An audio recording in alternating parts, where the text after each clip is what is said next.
بسم الله الرحمن الرحيم. السلام عليكم ورحمة الله وبركاته. பெரும் மதிப்பிற்கும் மரியாதைக்கும் உரிய எல்லாம் வல்ல ஏக இறைவனின் நல்லடியார்களே, அன்பிற்குரிய தாய்மார்களே, சகோதர சகோதரிகளே, ஏக இறைவனின் அருட்பெரும் கிருபையினால் அவனது மார்க்கத்தினை அறிந்து கொள்ள வேண்டும் என்ற பேர் ஆர்வத்தோடு இந்த நிகழ்ச்சி இங்கே ஏற்பாடு செய்யப்பட்டிருக்கிறது.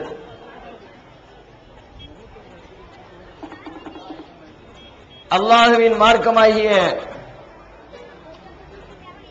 இந்த சத்திய தீனுல் இஸ்லாத்தினை நம்பிக்கை கொண்டிருக்கிற இஸ்லாமிய சமுதாயம் இந்த மார்க்கத்தினை நமக்கு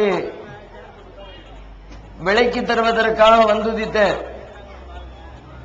அண்ணலம் பெருமகனார் நபிகள் நாயகம் ஸல்லல்லாஹு அலைஹி வஸல்லம் அவர்களை தமது உயிருக்கும் மேலாக மதிக்கக்கூடிய இந்த இஸ்லாமிய சமுதாயம்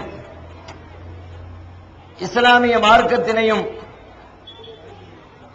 அந்த மார்க்கத்தின் தூதர் முகமது அவர்களையும் எவ்வாறு மதிக்க வேண்டுமோ, எந்த அடிப்படையில் பின்பற்ற வேண்டுமோ அப்படிப்பட்ட வழிமுறைகளை எல்லாம் காற்றில் பறக்க விட்டிருப்பதை இன்றைக்கு நாம் காணுகிறோம்.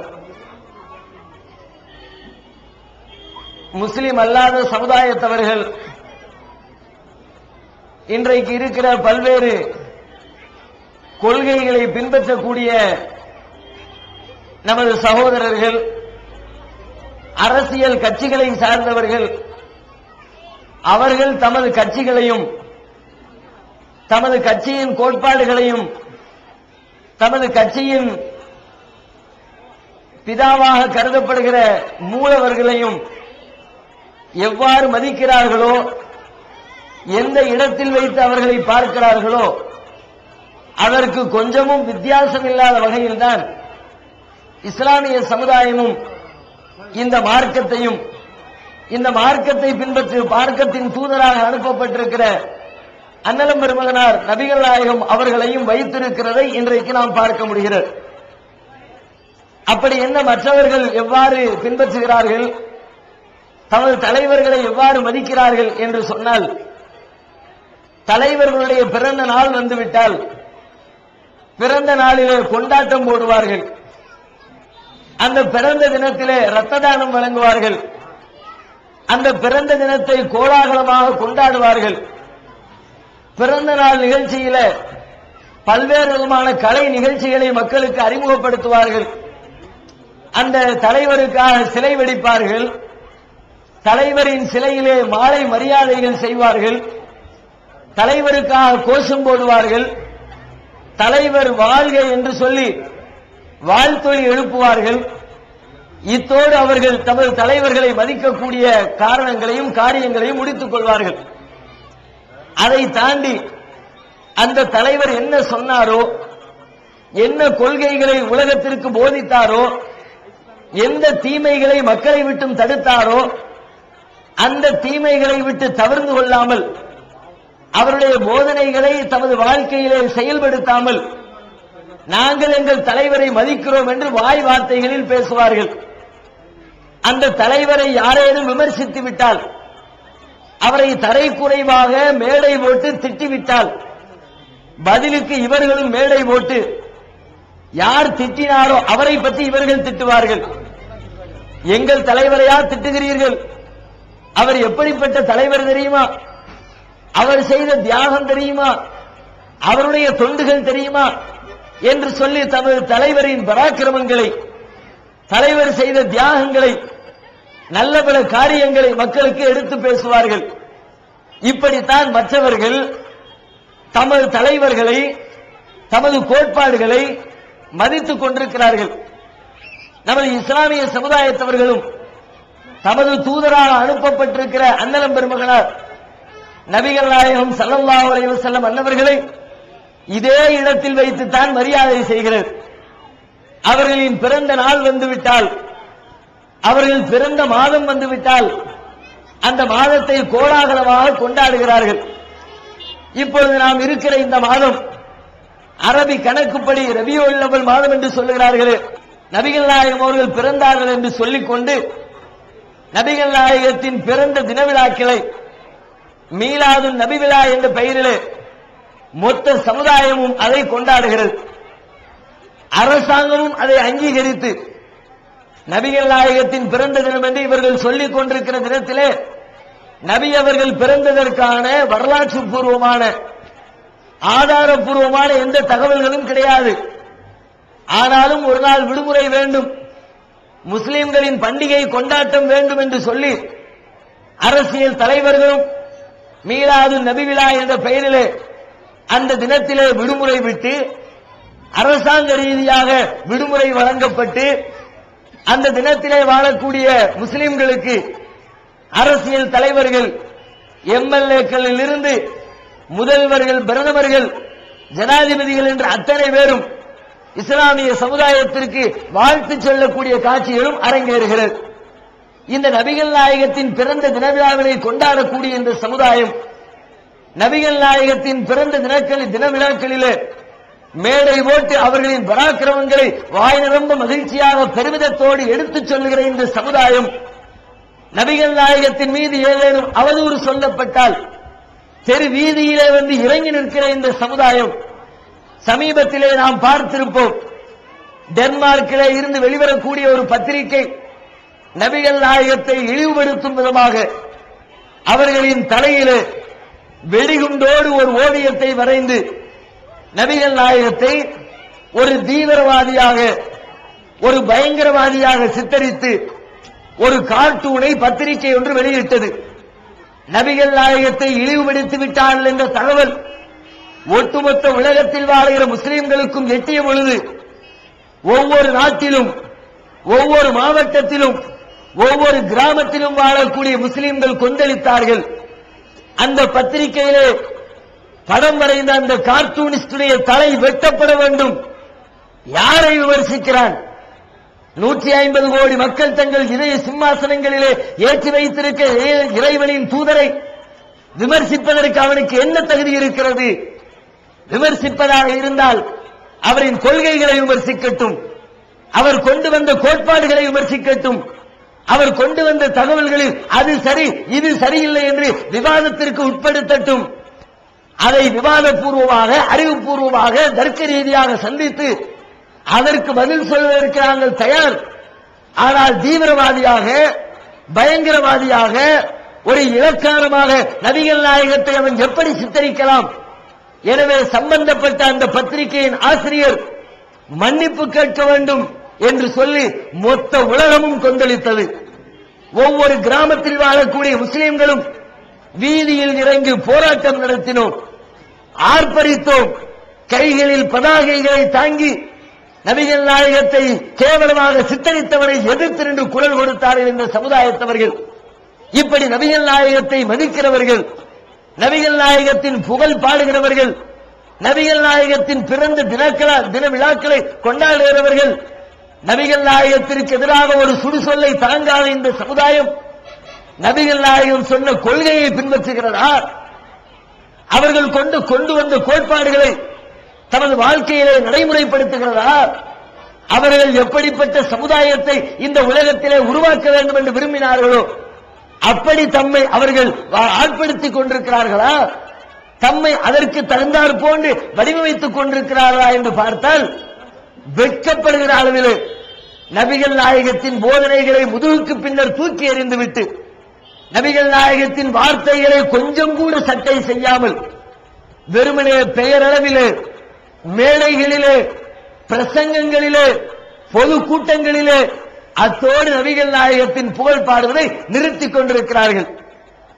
நபிகள் நாயகத்தின் புகழ் பாடக்கூடிய தினமாக இந்த மாதம் ரபியுல் அவ்வல் மாதத்தில் நபிகள் நாயகத்தின் புகழை பாடுகிறோம் என்று அரபி மொழியிலே மௌலூத் என்ற பெயரிலே ஒரு புத்தகத்தை எழுதி வைத்து சுபஹான மௌலூது, நபிகள் நாயகத்தின் புகழ் பாடக்கூடிய புத்தகம் என்று ஒரு புத்தகத்தை எழுதி வைத்து அதை ராகமிட்டு மகிழ்ச்சியாக பத்தி கொளுத்தி வைத்து தண்ணீர் தெளித்து சந்தோஷமான முறையில அந்த பாடலை இந்த மாதம் முழுக்க இந்த சமுதாயத்தில் ஒரு கணிசமான மக்கள் படித்துக் கொண்டிருக்கிறார்கள். அந்த பாடல் என்ன சொல்லுகிறது தெரியுமா? நபிகள் நாயகத்தை புகழட்டும், அதிலே நமக்கு கருத்து வேறுபாடு கிடையாது. நபிகள் நாயகம் புகழுக்கு உரியவர், புகழப்பட தகுதியானவர். உலகத்திலே மிகச்சிறந்த ஒரு கொள்கையை, கோட்பாட்டை, வழிகாட்டுதலை உலகத்திற்கு அறிமுகப்படுத்திய ஒரு மிக பெரும் வித்தகர். அதிலெல்லாம் மாற்று கருத்து கிடையாது. எத்தனையோ அறிஞர்கள், அரசியல்வாதிகள், வரலாற்று ஆசிரியர்கள் நபிகள் நாயகத்தின் கொள்கைகளை படித்து பார்த்துவிட்டு மூக்கின் மேல் விரல் வைத்து வியந்து போய் நிற்கிறார்கள். ஒரு மேலை நாட்டுக்கு ஒரு வரலாற்று ஆசிரியர், அவர் ஒரு நூல் எழுதுகிறார். உலக வரலாற்றில் மிகப்பெரிய தாக்கத்தையும் மக்களுக்கு ஒரு பயன்பாட்டையும் வழங்கிய 100 தலைவர்களை தேர்ந்தெடுக்க வேண்டும் என்று சொல்லி 100 தலைவர்களின் வரலாற்றை தொகுக்கிறார். பல்லாயிரக்கணக்கான வரலாறுகளை படித்து பல தேசங்கள், பல நாடுகளை சார்ந்த தலைவர்களின் வரலாற்றை படித்து அந்த வரலாறுகளை எல்லாம் சுருக்கி சுருக்கி சுருக்கி ஒட்டுமொத்த உலகத்திற்கும் வழிகாட்டுதலை முன்வைத்த, ஒட்டுமொத்த உலகத்திலும் ஒரு மிகப்பெரிய புரட்சியை ஏற்படுத்திய 100 தலைவர்களை தேர்ந்தெடுக்கிறார். அந்த 100 தலைவர்களில் முதல் தலைவராக, முதல் மனிதராக, மொத்த சமுதாயத்திலும் மிகப்பெரிய பாதிப்பை ஏற்படுத்தியவராக கிறிஸ்தவ சமுதாயத்தை சார்ந்த அந்த வரலாற்று ஆசிரியர் நபிகள் நாயகத்தை முதல் மனிதராக தேர்வு செய்கிறார். தமிழில் கூட அந்த புத்தகம் மொழிபெயர்க்கப்பட்டிருக்கிறது, கிடைத்தால் வாங்கி படித்து பாருங்கள். இப்படி எல்லா அறிஞர்களாலும் நபிகள் நாயகத்தின் வழிகாட்டுதல், அவருடைய போதனை, அவரது கொள்கை, அவரது அரசியல் திட்டம் உலகத்திலே தேவைப்படக்கூடிய ஒன்று என்று அத்தனை பேரும் ஒத்துக்கொண்டிருக்கிறார்கள். அப்படிப்பட்ட நபிகள் நாயகம் புகழுக்குரியவர், புகழப்பட வேண்டியவர், அதிலே நமக்கு மாற்று கருத்து கிடையாது. ஆனால் அந்த நபிகள் நாயகம் தம்மை புகழ்வதை பற்றி சொல்லுகிற பொழுது, என்னை நீங்கள் புகழுங்கள், ஆனால் அதற்கு ஒரு எல்லை தருகிறேன். லா துத்ரூனி கமா அத்ரத்தின் நசாரா ஈஸா இப்னு மரியம். மக்களே, என்னை நீங்கள் புகழாதீர்கள். எப்படி? மரியமுடைய மகன் ஈசாவை கிறிஸ்தவ சமுதாயம் சொல்லுகிறது, இயேசு கிறிஸ்து என்று, மேரியின் மைந்தன் என்று புகழ்கிறது. அந்த மரியமுடைய மகன் ஈசாவை கிறிஸ்தவ சமுதாயத்தவர்கள் எப்படி வரம்பு மீறி புகழ்ந்தார்களோ, இறைவனால் படைக்கப்பட்டு இந்த மனித குலத்திலே பிறந்து இறைவனின் தூதராக அவதரித்து உலகத்திற்கு இறைவனை மட்டுமே வணங்க வேண்டும் என்ற கொள்கையை, கோட்பாட்டை சொல்ல வந்த பல்லாயிரக்கணக்கான இறைவனின் தூதர்களில் ஒருவர் இந்த இயேசு என்று அழைக்கப்படுகிற ஈசா அலைஹிஸ்ஸலாம். அப்படிப்பட்ட ஈசாவை பின்பற்றியவர்கள் அவரது மரணத்திற்கு பிறகு அவர் கொண்டு வந்த கொள்கைகளை தலைகீழாக புரட்டி போட்டு அவரையே வணக்கத்திற்குரியவராக, அவர் தன்னை வணங்க வேண்டும் என்று உலகத்தில் சொல்லவில்லை. இன்றைக்கு கிறிஸ்தவ மக்கள் வைத்திருக்கிற பைபிளை படித்து பார்த்தால் கூட தன்னை ஓர் அறிவிப்பாளராக, தன்னை ஒரு மெசஞ்சராக, தன்னை ஒரு தூதுவராகத்தான் பைபிளில் இயேசு தன்னை பற்றி அறிமுகப்படுத்துகிறார். அப்படிப்பட்ட அந்த ஈசாவின் மரணத்திற்கு பிறகு அவரை நேசித்தவர்கள், அவரை விரும்பியவர்கள், அவர் கொள்கைகளை நாங்கள் மனமாற விரும்புகிறோம், அதை உலகத்திற்கு எடுத்துச் சொல்ல போகிறோம் என்று தம்மை கிறிஸ்தவர்களாக அறிவித்துக் கொண்டிருக்கிற கிறிஸ்தவ சமுதாய மக்கள் அவரை புகழ்ந்து புகழ்ந்து புகழ்ந்து அந்த புகழ்ச்சி ஒரு நேரத்திலே எல்லை மீறி, இவர் எப்படிப்பட்டவர் தெரியுமா? இவர்தான் கடவுளின் குமாரர், இவருக்கு தந்தை இல்லை. தந்தை யார்? உலகத்தை எல்லாம் படைத்த கர்த்தர் தான் இயேசுவின் தந்தை என்று கடவுளுக்கு பிள்ளையாக சித்தரித்து, கர்த்தரின் குமாரனாக சித்தரித்து, இறைவனுடைய அந்தஸ்தை, இறைவனின் இடத்திலே இந்த இயேசு கிறிஸ்துவை கொண்டு போய் வைத்து புகழ் பாட ஆரம்பித்து விட்டார்கள். இறைவனுக்கு செய்ய வேண்டிய வணக்கத்தை, இறைவனிடம் கேட்க வேண்டிய பிரார்த்தனையை அவனால் படைக்கப்பட்ட இந்த இயேசுவிடத்திலே, ஈசாவிடத்திலே அவரை சிலை வடித்து அவர் சன்னிதானத்திலே மண்டியிட்டு அவரிடத்திலே கையேந்தி பிரார்த்தித்து, இயேசு கிறிஸ்துவே நீங்கள் தான் எங்களின் கோரிக்கைகளை நிறைவேற்ற வேண்டும் என்று சொல்லி அவரை கடவுளின் அந்தஸ்திற்கு உயர்த்தி விட்டார்கள். அதை பார்க்கிறார்கள் நபிகள் நாயகம். பார்த்துவிட்டு மக்களுக்கு போதனை செய்கிறார்கள். இதுல இருந்து கிரேட் எஸ்கேப் ஆறதுக்கு ஒரு அழகான ஐடியா நானே உங்களுக்கு சொல்லி தரேன். அதாவது குருடனாவும் சப்பானியனாவும் மூக்கு பெரியனாவும் கால் உடைந்தனாவும் கை உடைந்தனாவும் கூணனு இது எல்லா குறையும் ஒரே ஆளுக்கு இருக்கும்ல, அவன் வரக்கூடாது அப்படின்னு சொல்லிட்டீங்கன்னா நல்ல ஐடியா. இதுல இருந்து தப்பிச்சிடலாம். நித்திய ஜீவனை அடையக்கூடிய வழி என்னன்னு கேட்டா காட்டி இதுதான் வழிங்கிறீங்க. இதுல நிறைய பொய் இருக்குன்னு கேட்டா ஆமா எங்களுக்கு தெரியுமே, மனித கரங்கள் விளையாடு இருக்கு ஆமா எங்களுக்கு தெரியுமே அப்படிங்கிறீங்க. அடுக்கடுக்கான கேள்வி கணைகளுக்கு அமைதி காத்த பாதிரியார்கள், படிக்க முடியாத பைபிள் வசனங்கள், கிறிஸ்தவர்களை திணற வைத்த விவாதம் ஒரு டிவிடியாக விலை ரூபாய் 30 மட்டுமே. கொரியர் செலவு தனி. கிடைக்கும் இடம் TNTJ வீடியோ விஷன், எண் 30, அரண்மனைக்காரன் தெரு, மண்ணடி, சென்னை 1. செல் 9500168989. திருக்குரான் தமிழாக்கம் பி ஜெயினலாபிதீன். அனைவருக்கும் புரியும் எளிய நடை. தேவைப்படும் வசனங்களுக்கு தெளிவான விளக்கங்கள், கலை சொற்களின் விளக்கங்கள். திருக்குரான் எவ்வாறு அருளப்பட்டது, எவ்வாறு தொகுக்கப்பட்டது என்பது குறித்து முழுமையான விளக்கம். நபிகள் நாயகம் ஸல்லல்லாஹு அலைஹி வஸல்லம் காலம் முதல் இன்று வரை குர்ஆன் பாதுகாக்கப்பட்ட வரலாறு. திருக்குரான் இறைவனின் வார்த்தைகள் என்பதற்கான அடுக்கடுக்கான ஆதாரங்கள், முந்தைய பதிப்புகளை விட மெருகூட்டப்பட்ட செய்திகள், கூடுதலான பக்கங்கள், அழகிய வடிவமைப்பு, உயர்தரமான பைண்டிங். விலை ரூபாய் 300 மட்டுமே. வெளியீடு மூன் பப்ளிகேஷன், நம்பர் 83/3, முதல் மாடி, மூர்தரு, Mannady, Chennai 1. Phone 65690810. TNTJ video vision, எண் 30, அரண்மனைக்காரன் தெரு, மண்ணடி, சென்னை 1. செல் 9500168989. எனதருமை தோழர்களே, என்னை புகழுங்கள், ஆனால் வரம்பு மீறி புகழாதீர்கள். வரம்பு மீறுதல் எப்படி? கமா அத்தனத்தின் நசாரா ஈசா இப்னு மரியம், மரியமுடைய மகன் ஈசாவை கிறிஸ்தவ சமுதாயத்தவர்கள் எப்படி புகழ்ந்தார்களோ அப்படி என்னை புகழ்ந்து விடாதீர்கள். அப்துல்லா அல்லாஹ்வின் அடிமை என்று என்னை புகழுங்கள். வரசூலுஹு, அந்த அல்லாஹ்வின் தூதர் என்று என்னை புகழுங்கள். புகழ்வதற்கு ஓர் இலக்கணத்தை சொல்லி, ஓர் எல்லையை சொல்லி, இப்படித்தான் என்னை புகழ வேண்டும் என்று ஓர் வரையறையை சொல்லி தந்தவர்கள் நபிகள் நாயகம் அவர்கள். ஆனால் இந்த சமுதாயம் அரபி மொழியிலே பொருள் தெரியாமல் பள்ளிவாசல்களிலும் தம்முடைய வீடுகளிலும் ஏதோ இறைவனின் அருள் கொட்ட போகிறது என்று நினைத்து நபிகள் நாயகத்தை புகழ் பாடுவதாக நினைத்து படித்துக் கொண்டிருக்கிறார்களே மௌலூது பாடல். அந்த மௌலூது பாடல் வரிகள் சொல்லக்கூடிய கருத்து என்ன தெரியுமா? நபிகள் நாயகத்தை இறைவனின் இடத்திலே கொண்டு போய் வைத்து இறைவன் செய்கிற வேலைகளை நபிகள் நாயகம் செய்வதை போன்று அந்த பாடல் வரிகள் சுட்டிக்காட்டுகிறது. எதை செய்யாதே என்று சொல்ல, என்னை புகழு வேண்டான்னு சொல்லல, வரம்பு மீறி புகழ்ந்து விடாதே என்று எல்லை கற்பித்தார்கள். ஆனால் அவர்களை புகழுகிறோம் என்ற பெயரில் அவர்களின் போதனையை முதுகுக்கு பின்னர் தூக்கி எறிந்துவிட்டு நபிகள் நாயகத்தை புகழுகிறோம், நபிகள் நாயகத்தை பாராட்டுகிறோம் என்ற ஒரே வார்த்தையை சொல்லி நபியை கடவுளின் இடத்திலே, படைத்த இறைவனின் இடத்திலே, உலகத்தை எல்லாம் சிருஷ்டித்த கர்த்தாவின் இடத்திலே கொண்டு போய் இந்த சமுதாயம் வைத்து அவரை புகழ்பாடிக் கொண்டிருக்கிறது. இதை நான் கதையாகவோ கற்பனையாகவோ சொல்லவில்லை. அதில் இருக்கிற வார்த்தைகளை படித்து பாருங்கள். அரபி மொழி தெரிந்தவர்களிடத்திலே போய் பொருள் கேட்டு பாருங்கள்.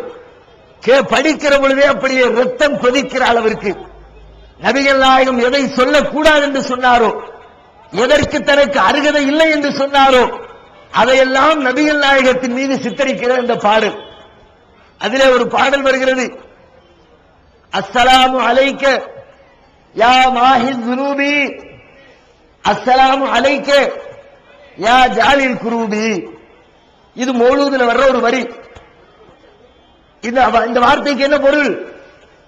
யா மாஹில் குரூபி, எங்களின் பாவங்களை எல்லாம் அழிக்கக்கூடியவரே, எங்களின் கஷ்டங்களை எல்லாம் நீக்கக்கூடியவரே.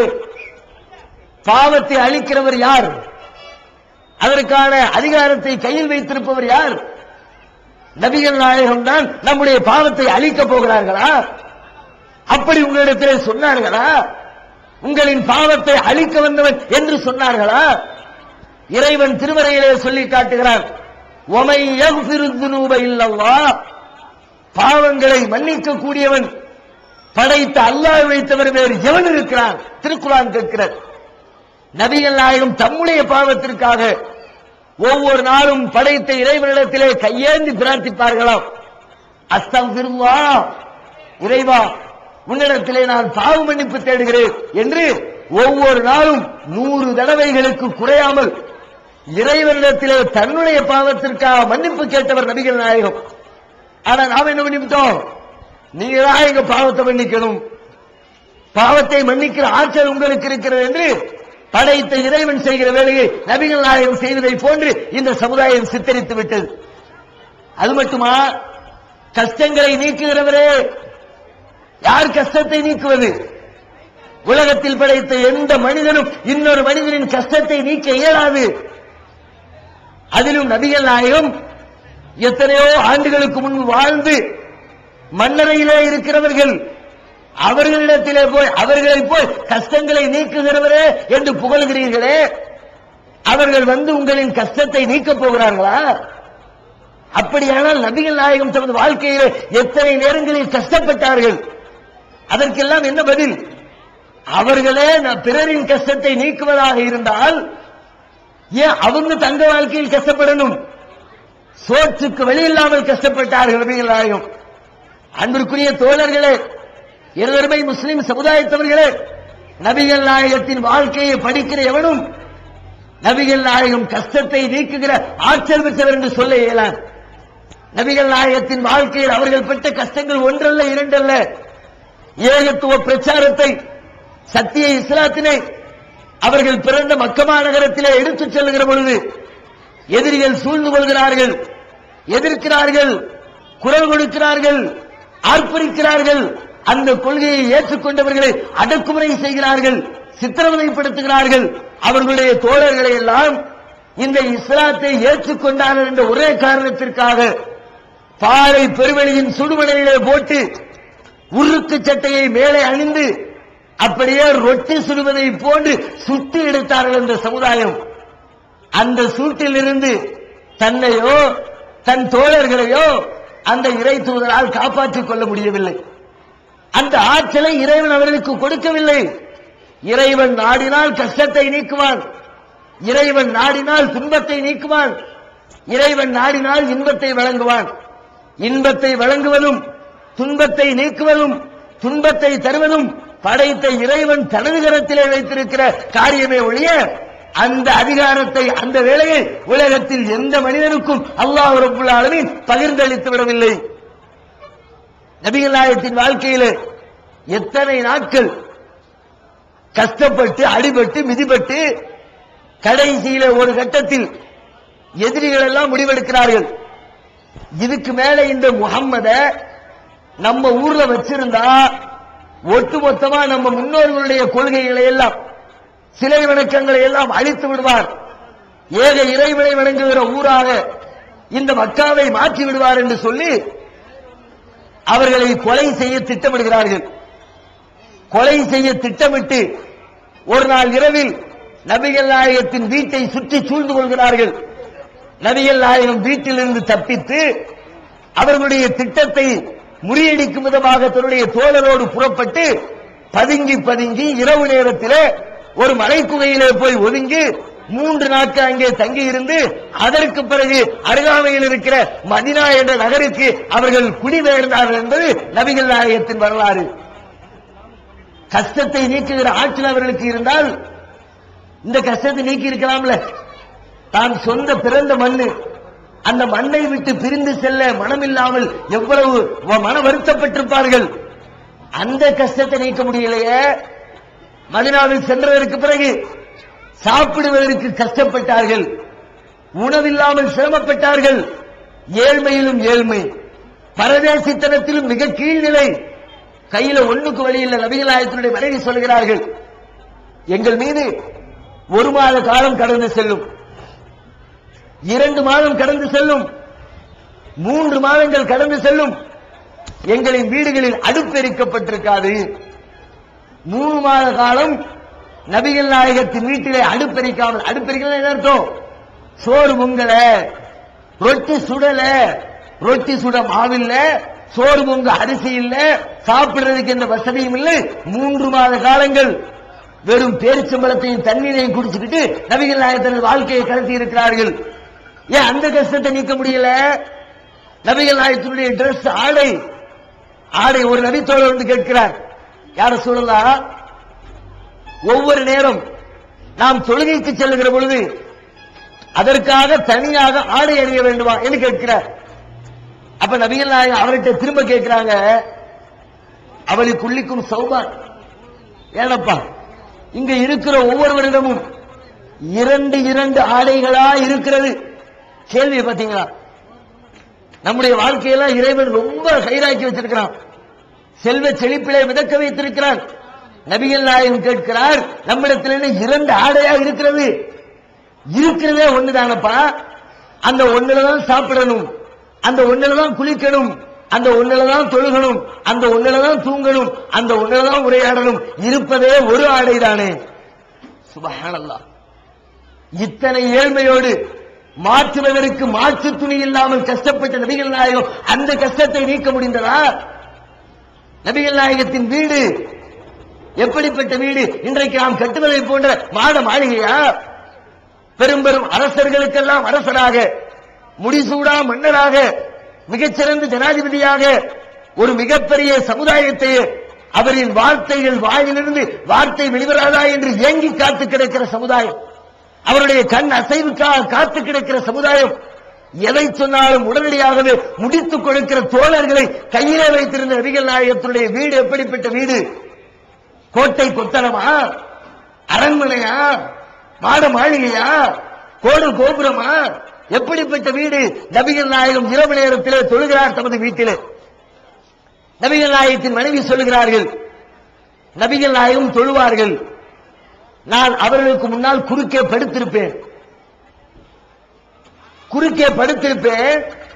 நபிகள் நாயகம் தன்னை நெற்றியை கொண்டு நிலத்தில் வைக்கக்கூடிய அந்த சஜிதா என்ற வணக்கத்தை சிரவணக்கம் செய்வதற்காக, முஸ்லீம்கள் செய்யக்கூடியதை மற்றவர்கள் பார்த்திருப்பீர்கள், தலையை கொண்டு போய் பூமியில வைப்பாங்க. அந்த வணக்கத்தை செய்வதற்காக நின்று கொண்டிருந்த நபிகள் நாயகம் தனது தலையை பூமிக்கு கொண்டு வருவார்கள். இடையிலே நான் இடையூறாக படுத்திருப்பேன், எனது கால்களில் குத்துவார்கள், காலை மடக்கிக் கொள்வேன். அவர்கள் அந்த சிரவணக்கம் செய்துவிட்டு மீண்டும் எழுந்து நின்று தக்பீர் கட்டி தொழுகைக்காக நின்று கொள்வார்கள். நான் மீண்டும் கால்களை விலக்கிக் கொள்வேன், நீட்டிக் கொள்வேன். எதனால்?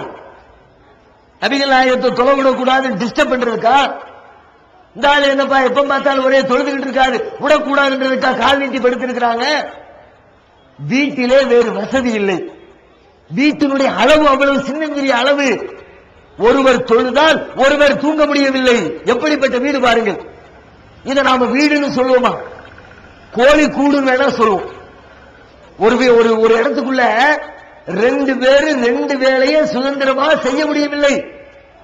அப்படிப்பட்ட ஒரு சின்னஞ்சிறிய வீட்டிலே தனது வாழ்க்கையை கடத்தினார்களே, அந்த கஷ்டத்திலிருந்து தம்மை ஏன் அவர்கள் விடுவித்துக் கொள்ள முடியவில்லை? இவர்களா கஷ்டத்தை நீக்குகிறவர்? இவரா துன்பத்தை போக்குகிறவர்? இவரா பாவத்தை மன்னிக்கிறவர்? இவரா கஷ்டங்களை நீக்குகிறவர்? அப்படி ஒரு நாளும் சொன்னதில்லையே. ஆனால் இந்த சமுதாயம் நபிகள் நாயகம் இந்த காரியத்தை எல்லாம் செய்வார்கள் என்று அவர்கள் சொல்லாததை, தனக்கு ஆற்றல் இருப்பதாக அவர்கள் பிரகடனப்படுத்தாததை அவர்களிடம் இருப்பதாக இந்த சமுதாயம் மௌலூது பாடல்களை படித்துக் கொண்டிருக்கிறது. இதுதான் நபியை நேசிக்கிற விதமா? நபிகள் நாயகத்தை பின்பற்றக்கூடிய விதமா? மீலாது விழா கொண்டாடிவிட்டால் நபியின் மீது நேசம் வைத்திருக்கிறாய் என்ற அர்த்தமா? உனது வாழ்க்கையிலே காட்ட வேண்டும். உன்னை அக்கம் பக்கத்திலே எத்தனை பேர் பார்க்கிறார்கள்? இஸ்லாத்தினை உங்களது வாழ்க்கையிலிருந்து தெரிந்து கொள்வார்கள். இஸ்லாத்தினை பார்த்துட்டு இன்னைக்கு பல பேர் ஓட்டை எடுத்து முஸ்லீம்களை பார்த்துட்டு இஸ்லாம் தூய்மையானது, இஸ்லாத்தை யார் படித்தாலும் இஸ்லாத்தின் கொள்கையை, இஸ்லாத்தின் கோட்பாடுகளை அதனுடைய மூல நூல்களிலிருந்து, திருக்குரானில் இருந்து, நபிகள் நாயகத்தின் வாழ்க்கையிலிருந்து யார் படித்தாலும் அவரை சுண்டி இழுக்கக்கூடிய ஆற்றல் படைத்தது இஸ்லாம். ஆனால் இன்றைக்கு முஸ்லீம்கள் அந்த இஸ்லாத்தை எப்படி ஆக்கி வைத்திருக்கிறோம் தெரியுமா? இஸ்லாம் என்றாலே பக்கத்தில் இருக்கிற ஓடுறான். எதுக்குப்பா அந்த மார்க்கம்? முஸ்லிம்கள் சரியில்லை, இஸ்லாம் ரொம்ப கொடுமையானது. எப்படி அவர்கள் இப்படி இஸ்லாத்தை பற்றி தப்பாக நினைக்கிறார்கள்? இஸ்லாத்தை குர்ஆன் மற்றும் ஹதீஸ் வாயிலாக அறிந்திட அழகிய இணையதளமான onlinepj.com என்ற இணையதளத்திலிருந்து எடுக்கப்பட்ட இஸ்லாம், அரசியல் மற்றும் சமூக கேள்விகளுக்கான பதில்களின் ஒரு தொகுப்பு. கொள்கை விளக்கம், தொழுகை, நோன்பு, ஜக்காத், ஹஜ், அரசியல் மற்றும் பொதுவான பதில்கள் உள்ளிட்ட சுமார் 300 கேள்விகளுக்கான பதில்கள் அடங்கிய இந்த புத்தகத்தின் விலை ரூபாய் 150 மட்டுமே. தமிழ்நாடு தௌஹீத் ஜமாத்தின் புதிய வெளியீடு, மாதம் ஒரு பிரசுரம், கட்டுரைகளின் தொகுப்பு, விலை ரூபாய் 120 மட்டும். கிடைக்கும் இடம் TNTJ வீடியோ விஷன், எண் 30, அரண்மனைக்காரன் தெரு, மண்ணடி, சென்னை 1. செல் 9500168989. இப்போது புத்தம் புது வடிவில் பல சிறப்பம்சங்களுடன் onlinepj.com மற்றும் tntj.net இணையதளங்கள். நம்முடைய வாழ்க்கை அப்படி இருக்கிறது. நமக்கும் இஸ்லாத்திற்கும் கடுகளவிற்கு சம்பந்தம் இல்லை என்று சொல்லுகிற அளவிற்கு இஸ்லாத்தை விட்டு இந்த சமுதாயம் எங்கோ தூர ஓடிக்கொண்டிருக்கிறது. எத்தனையோ பேர் இஸ்லாத்தினை கொள்கையை படித்துவிட்டு அதனுடைய கோட்பாடுகளை தெரிந்து கொண்டு மிகச் சரியாக இருக்கிறது, இலகுவாக இருக்கிறது, சத்தியமாக இருக்கிறது, அதிலே எந்த மாற்று கருத்தும் இல்லை, அனைத்துமே பகுத்தறிவு பூர்வமாக, அறிவுக்கு எதிராகவோ மனிதாபிமானத்திற்கு எதிராகவோ நவீன விஞ்ஞானத்திற்கு எதிராகவோ எந்த ஒரு கருத்துக்களும் இஸ்லாத்திலே இல்லை என்று ஆணித்தரமாக புரிந்து கொண்ட பல பேர் இஸ்லாத்தில் வருவதற்கு தயக்கம் காட்டுகிறார்கள். ஏங்க இஸ்லாத்தை இவ்வளவு தூரம் ஏத்துக்கிட்டீங்க, நல்லா புரிந்து வச்சிருக்கிறீங்க, எங்களை விட இஸ்லாத்தை மிக சிறப்பாக தெரிந்து வைத்திருக்கிறீர்கள், பிறகு ஏன் இஸ்லாத்திற்குள் வர தயங்குகிறீர்கள் என்று கேட்டால், எனக்கு 3 பொட்ட பிள்ளை இருக்குதுங்க, 3 பெண் குழந்தை இருக்குது, 3 பிள்ளைக்கும் கல்யாணத்தை முடிச்சு கொடுத்துட்டு இஸ்லாத்துக்கு வர்றேன். ஏன் இஸ்லாத்துக்கு வந்தா என் பிள்ளைங்களுக்கு கல்யாணம் முடிச்சு கொடுக்க முடியாது? எப்படிப்பட்ட ஒரு நிலை ஏற்படுத்தி இருக்கிறோம். பெண் குழந்தையை பெற்றால் 5 பிள்ளையை பெற்றா அரசனும் ஆண்டின்னு தமிழ்ல சொல்லி வச்சிருக்கிறான். அதே மாதிரி பெண் குழந்தைகளை பெற்றெடுத்தவன் தனது வயிற்றிலே நெருப்பை கட்டுகிற விதத்தில் எப்படி இதை கல்யாணம் முடிச்சு கொடுக்க போறேன்னு தெரியலையே. வரதட்சணை கொடுக்கணுமே, சீர்திருத்தி கொடுக்கணுமே, 2 லட்சம் கேட்பானு, 5 லட்சம் கேட்பானு, காரு கேட்பானு, பைக்கு கேட்பானு, வீடு கேட்பானு, எங்க போவேன்? ஒரு திருமணத்திற்காக, தனது குழந்தையின் திருமணத்திற்காக ஒரு தகப்பன் 10 வருட பட்ஜெட் போடுறான், 20 வருடம் திட்டம் தீட்டுகிறான், 20 வருஷம் கொஞ்சம் கொஞ்சமா சேகரிச்சு 1 லட்சம் 2 லட்சம் சேர்த்து பிள்ளைக்கு கல்யாணம் முடிச்சு கொடுக்கிறதுக்குள்ள போதும் ஆயிடுது. ஏன்? வரதட்சணை என்ற பெயரால் ஒரு கொடூரத்தை இந்த சமுதாயம் அரங்கேற்றுகிறது. அது இஸ்லாம் சொல்லி தந்ததா?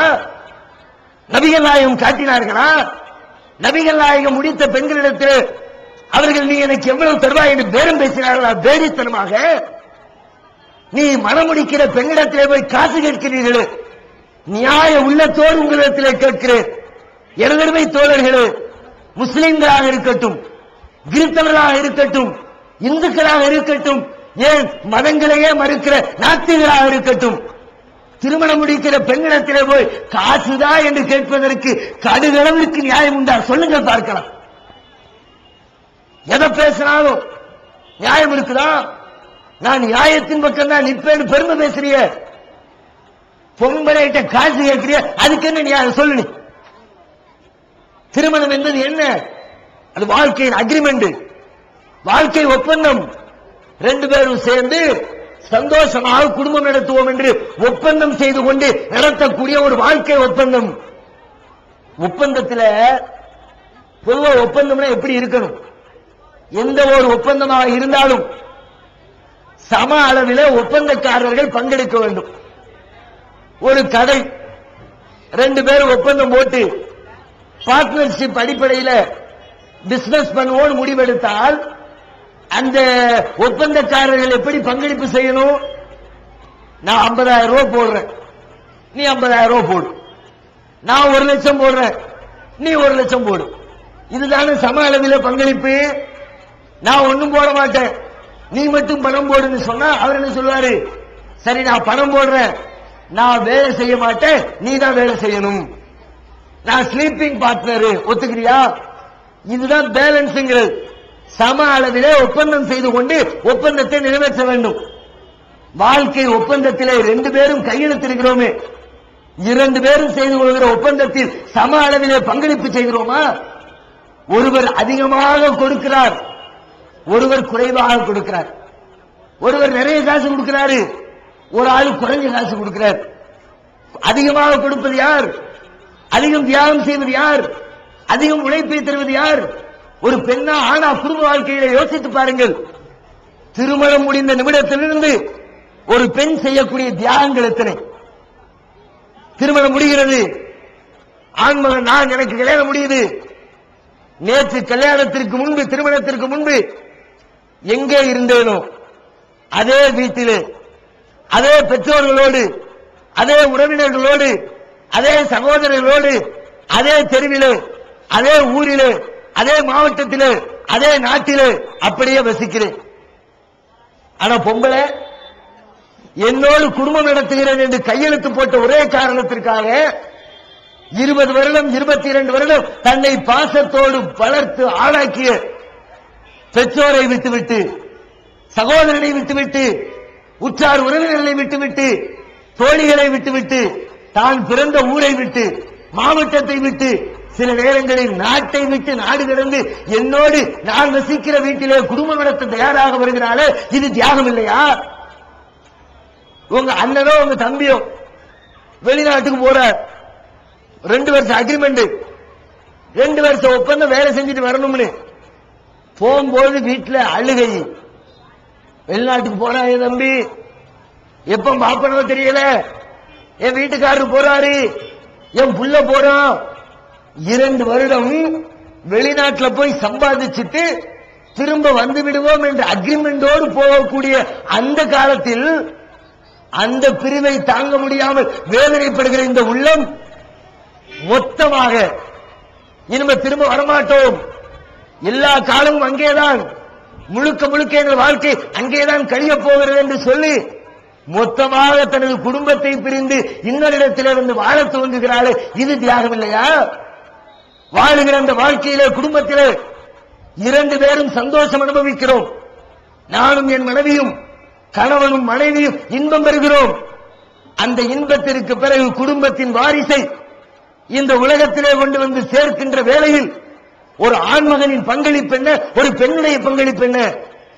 ஆம்பளனா கல்யாணம் முடிச்சு சந்தோஷமா இருந்தேன், சந்தோஷத்தை தவிர வேறு ஒன்றும் எனக்கு இழப்பில்லை.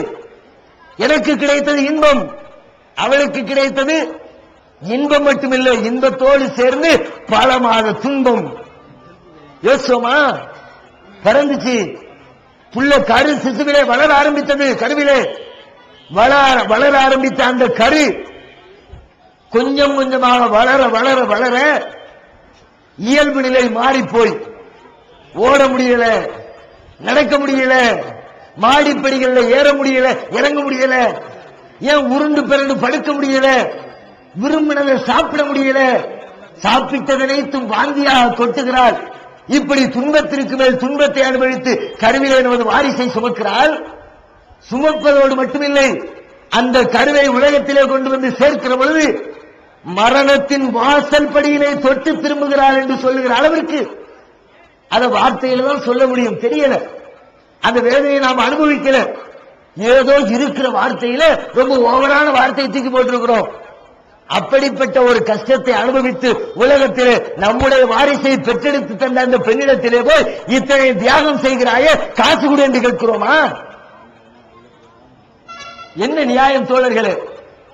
காசு கேட்கிறீர்கள், என்ன நோக்கத்தோடு கேட்கிறீர்கள்? இத்தனை சிரமத்தை அனுபவித்து பெற்றெடுத்த குழந்தையை பெற்றெடுத்த பிறகாவது அதனுடைய வளர்ப்பிலே பங்கெடுப்பு செய்கிறோமா? இரவு நேரத்தில் தூங்குகிறாள், நைட்டு 10 மணிக்கு படுக்கிறாள், குழந்தை பிறகுற வரைக்கும், திருமணம் முடிக்கிற வரைக்கும் நைட்டு 10 மணிக்கு படுத்தா காலையில 5 மணி 6 மணி வரைக்கும் ஜனாசாவாக தூங்கக்கூடிய பழக்கத்தை கொண்டிருக்கிற அந்த பொம்பளை குழந்தை பிறந்துருச்சு. பிறந்த பிறகு என்ன நடக்குது? குழந்தை 10 மணிக்கு படுக்கிறா, 12 மணிக்கு புள்ள வீச்சு வீச்சுன்னு கத்து. என்னடா புள்ள அழுகுற எந்திரிச்சு பசியினால் அழுகிறது என்று குழந்தைக்கு பால் ஊட்டுகிறார். பால் ஊட்டி அதை தாளாட்டி திரும்ப தூங்க வச்சுட்டு திரும்ப படுக்கிறார். ஒரு 2 மணி நேரம் ஆகல, திரும்ப புள்ள அழுகுது. சனி அழுகு துடைக்குதுன்னு தூக்கி போட்டுட்டு தூங்குறாளா? அப்பவும் பதறி எந்திரிச்சு என் புள்ள எதுக்கு அழுகு தெரியலையே. 2 மணிக்கு திரும்ப எந்திரிச்சு உட்கார்ந்துட்டு பாக்குறா. அப்படியே தொட்டில மூத்திரம் போய் ஈரத்துல கிடந்துக்கிட்டு புள்ள அழுகுது. புள்ளைய கலட்டு, போடுற போடு, டிரெஸ் மாட்டு, தொட்டில சரிச்சு விடு, திரும்ப தூக்கி தொட்டில போட்டு ஆட்டிட்டு திரும்ப தூங்குறா. அடுத்து ஒரு 1 மணி நேரம் கழியல, திரும்ப அழுக, திரும்ப முழிக்கிறா. என்னன்னு பார்த்தா கொசு கடிச்சிருச்சு. கொசுவலை எடு, கொசுபத்திய வை, அதுக்கான வேலைகளை செஞ்சு திரும்ப தூங்குறா. அவ தூங்குறாள, டெய்லி பாக்குறாள. ஒரு நாள் நாம பார்ப்போமே, நினைப்பு வருதா? இப்படி தியாகத்திற்கு மேல் தியாகம் செய்து ஒரு குடும்ப முன்னேற்றத்திலே, குடும்பத்தின் பங்களிப்பிலே, நம்முடைய குடும்ப வாழ்க்கையிலே தியாகத்தை மூலதனமாக கொண்டிருக்கிற ஒரு பெண்ணிடத்திலே போய் பணம் கேட்க என்ன நியாயம் இருக்கிறது? நீங்கள் கேட்கிறீர்கள்.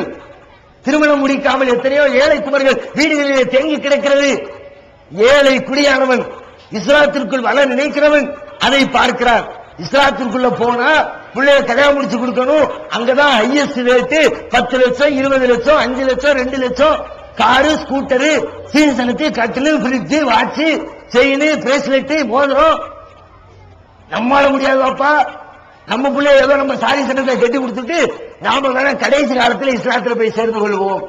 எனவே தோழர்களே, அவனை இஸ்லாத்தை விட்டு விரட்டியது யார்? இஸ்லாத்தின்பால் மக்களை அழைக்காவிட்டாலும் பரவாயில்லை.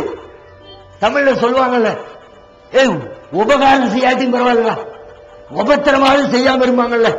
நீ இஸ்லாத்தின்பால் அழைக்காவிட்டாலும் பரவாயில்லை, வர துடிக்கிறவனை வரவிடாமல் தடுக்கிறீர்கள். இது என்ன நியாயம்? எதனால் இது? உங்களின் வாழ்க்கையினால். முஸ்லிம் என்று பெயரளவிற்கு இஸ்லாத்தை சொல்லிக் கொள்கிறீர்கள். அப்துல் காதர் என்று பெயர் வைத்தால் முஸ்லிமா? ஹதீஜா பீவி என்று பெயர் வைத்தால் முஸ்லிமா? தலையில தொப்பி இருந்தால் முஸ்லிமா? வெறுமையே தினசரி பள்ளிக்கு சென்று வந்து அட்டெண்டன்ஸ் போட்டு வந்தா முஸ்லிமா? முஸ்லிமுக்கான அளவுகோல் என்ன, இலக்கணம் என்ன? நபிகள் நாயகத்தின் வாழ்க்கை உங்களுடைய வாழ்க்கையிலே மிளிர வேண்டும். அவர்களின் பேச்சு உங்களின் பேச்சாக வெளிப்பட வேண்டும். அவர்களின் போதனை உங்கள் வாழ்க்கை வாழ்வியல் நெறிமுறையாக மாற வேண்டும். அவன் தான் முஸ்லிம். இஸ்லாத்தின் அரிச்சுவடி தெரியாமலே நம்மை முஸ்லிம் என்று பெருமை பேசிக் கொள்கிறோம். பொதுவா ஊர் உலகத்தில் ஒருவர் தன்னை ஒரு இயக்கத்தை சார்ந்தவர் என்றோ அல்லது ஒரு அமைப்பை சார்ந்தவர் என்றோ சொல்லிக் கொண்டால் அந்த இயக்கத்தை பற்றி, அந்த அமைப்பை பற்றி ஒரு அரிச்சுவடியாக தெரிஞ்சிருக்கணும். ஒரு திமுக ஒரு ஏதோ ஒரு கட்சியை சேர்ந்தவர், அந்த கட்சியை சேர்ந்தவருக்கு தன்னுடைய கட்சியின் தலைவர் யார், தன்னுடைய கட்சியின் கொடியின் நிறம் என்ன, தன் கட்சியினுடைய முத்திரை சீல் என்ன, நம்ம கட்சி சார்பில் நம்ம தொகுதியில நிறுத்தப்பட்டிருக்கிற வேட்பாளர் யாரு, சாதாரணமா இதுவரை தெரிஞ்சிருக்கணும்ல. ஒரு திமுக காரரு ரெட்டலையை தூக்கி வச்சுக்கிட்டு பாத்தியா நான் திமுகங்கிறார். அல்லது ஒரு அதிமுக காரர் உதயசூரியனை தூக்கி பிடிச்சுக்கிட்டு நான் அதிமுகங்கிறார். என்ன சொல்லுவோம்? அதிமுக என்னமா தெரிஞ்சுக்கிட்டு அதிமுக சொல்லு. ஒரு கட்சியை பத்தி சொல்றதுக்கு முந்தி கட்சியை பத்தி கொஞ்சமாவது தெரிஞ்சுக்கணும்னு சொல்லுவோமே. அந்த அளவுகளை இஸ்லாத்துக்கு ஏன் பொருத்த மாட்டேங்கிறோம்? ஒரு முஸ்லீம்னு சொல்லிக்கிறல, இஸ்லாத்தை பத்தி தெரிஞ்சுக்கிட்டு முஸ்லீம்னு சொல்லுப்பா. நீ என்னத்தையோ ஒன்று செஞ்சு விட்டு அதற்கு இஸ்லாத்தின் பெயர் கிடைக்கிறது. நீ ஒன்றை செய்கிறாய், மற்றவர்கள் அதை எப்படி பார்ப்பார்கள்? ஓ, இதுதான் இஸ்லாம் போல இருக்குது. இதுல ஆப்கானிஸ்தானத்துல அமெரிக்கா குண்டு போட்டு ஒரு அக்கிரமமான ஒரு போர் நடத்துச்சு. நமக்கு எல்லாம் தெரிஞ்சிருக்கும், பத்திரிகைகளை படிச்சோம், டிவிகள்ல பார்த்தோம். ஒசாமா பின் லேடன்ங்கிற ஒரு தனி மனிதரை தேடுகிறோம் என்ற போர்வையில மொத்த ஆப்கானையும் சல்லடையாக்கி குண்டுமலை பொழிந்து ஆயிரக்கணக்கான மக்களை கொன்று குவித்த அந்த காட்டுத்தனமான நிகழ்ச்சி அரங்கேறியது. அந்த போர் நடந்து கொண்டிருக்கும் பொழுது இந்தியா டுடேன்னு ஒரு பத்திரிகை வருது இல்ல, அந்த பத்திரிகையில தௌலீன் சிங்னு ஒரு எழுத்தாளர், ஒரு நரகல் எழுத்தாளர்னே சொல்லலாம். அந்த அம்மாவுக்கு பேரு. இஸ்லாத்தை பத்தி எழுதுறோம்னா அந்த பொம்பளைக்கு லட்டு திங்கிற மாதிரி சும்மா கதை எழுதுற மாதிரி எழுதிக்கிட்டு இருக்கும்.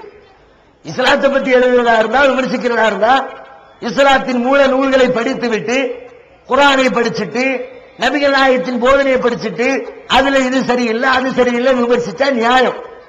இந்த அம்மாவா உட்கார்ந்து இஸ்லாத்துக்கு இதுவா ஒரு வடிவம் கொடுத்து கதை எழுதுற மாதிரி எழுதிக்கிட்டே இருக்கும். அந்த பொம்பளை அந்த போர் நடக்கிற பொழுது ஒரு கட்டுரையை இந்தியா டுடே பத்திரிகையில எழுதுகிறார். டிஎன்டிஜே வீடியோ விஷனின் புதிய வெளியீடு.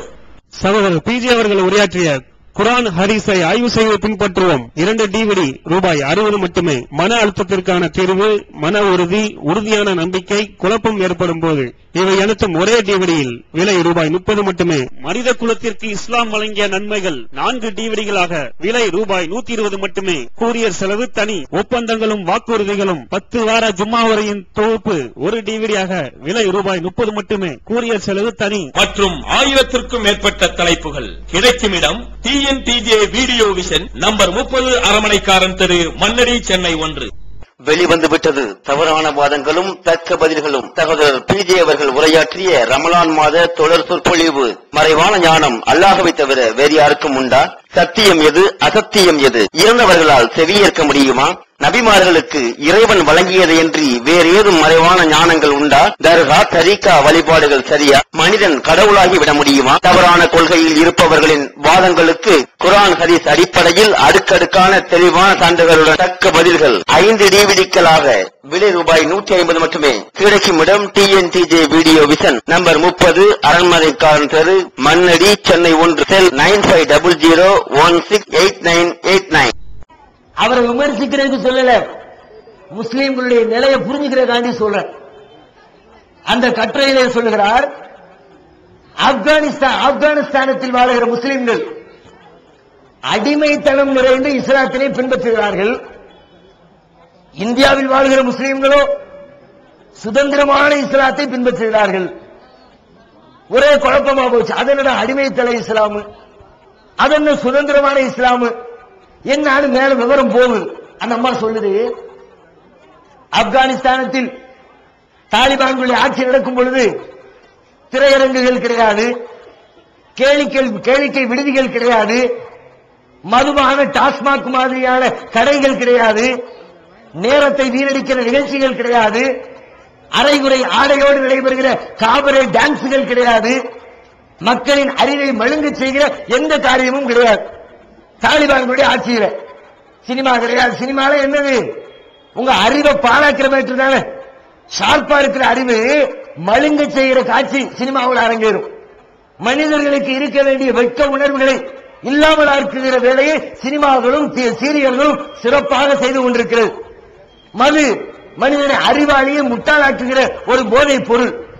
அதுவரைக்கும் பெரிய அறிவாளி, இதுவரைக்கும் ரம்மும் ஜின்னும் உள்ள இறங்குற வரைக்கும், 5000 உள்ள போற வரைக்கும் அவர் எம்எல்ஏ, அவர் கலெக்டர், அவர் முதலமைச்சர், அவர் பெரிய அறிவாளி. உள்ளுக்குள்ள மேப்படியா இறங்குற வரைக்கும் இறங்கிட்டோம்னா நல்ல நீட்டா ட்ரெஸ் பண்ணி பட்டு ட்ரெஸ் போட்டு செண்டடிச்சு வாட்ச் போட்டு மோதிரம் போட்டு செயின் போட்டு பிரேஸ்லெட் போட்டு எல்லாத்தையும் போட்டு கமகமன்னு வந்தவர் உள்ளுக்குள்ள சரக்கு இறங்க இறங்க அப்படியே ஒண்ணு ஒண்ணா போகுது. டிரெஸ் கையில ஒரு பக்கம் பொத்து கீழே உள்ளார் சாக்கடையில. யாரா தள்ளி விட்டது தண்ணிக்குள்ளங்களாம். சாக்கடையில கிடந்து நீந்திக்கிட்டு என்னமோ சந்தன குட்டையில கிடந்து மிதக்கிற மாதிரி கொர்ரு பண்ணி மாதிரி குறைக்க விட்டுக்கிட்டு கிடக்க வேண்டியது. அது வரைக்கும் அவர் யாரு? அவரு பெரிய ஆளுங்க. அவர் எவ்வளவு ஷார்ப்பான ஆளு, பயங்கரமான பிரில்லியன்ட், ஜீனியஸ். அந்த ஜீனியஸுடைய லட்சணம் என்ன? மேட்ரு உள்ள இறங்குற வரைக்கும். உள்ள மேப்படியாம் போயிட்டான்னா ஒண்ணுமில்ல, ஆள் அவுட்டு. இப்படி மனிதனை மயக்குகிற, அறிவை மழுங்கடிக்கிற, நேரத்தை பாழாக்குகிற அத்தனை கேளிக்கைகளுக்கும் ஆப்கானிஸ்தானத்தில் தாலிபான்களின் ஆட்சியிலே தடை விதிக்கப்பட்டிருந்தது. அந்த டயத்தில் உள்ள சூழ்நிலையை பார்க்கிறான். பார்த்துவிட்டு அந்த பொம்பளை சொல்றா, அங்கே வாழ்கிற முஸ்லிம்கள் சினிமாவுக்கு செல்ல முடியாது, கேபரே டான்ஸ் பார்க்க முடியாது, மதுபான கடைகளில் மது அருந்த முடியாது. ஆனால் இந்தியாவில் வாழ்கிற முஸ்லிம்களோ சுதந்திரமாக சூதாடுகிறார்கள், நிம்மதியாக சினிமா பார்க்கிறார்கள், விரும்பியவாறு குடிகுடிக்கிறார்கள். அடையப்பா, எதை பார்த்து விட்டு எழுதுறான்? இஸ்லாத்திற்கு அவள் வடிவம் கொடுத்தாலே எப்படி? நம்முடைய வாழ்க்கையை பார்க்கிறாள். இவன் பூரா தேட்டருக்கு போறான், குடிக்கிறான், சூதாடுறான், வட்டி வாங்குறான், ஏமாத்துறான், எல்லா காரியத்தையும் பண்றான். அங்கே அந்த காரியம் நடைபெறவில்லை.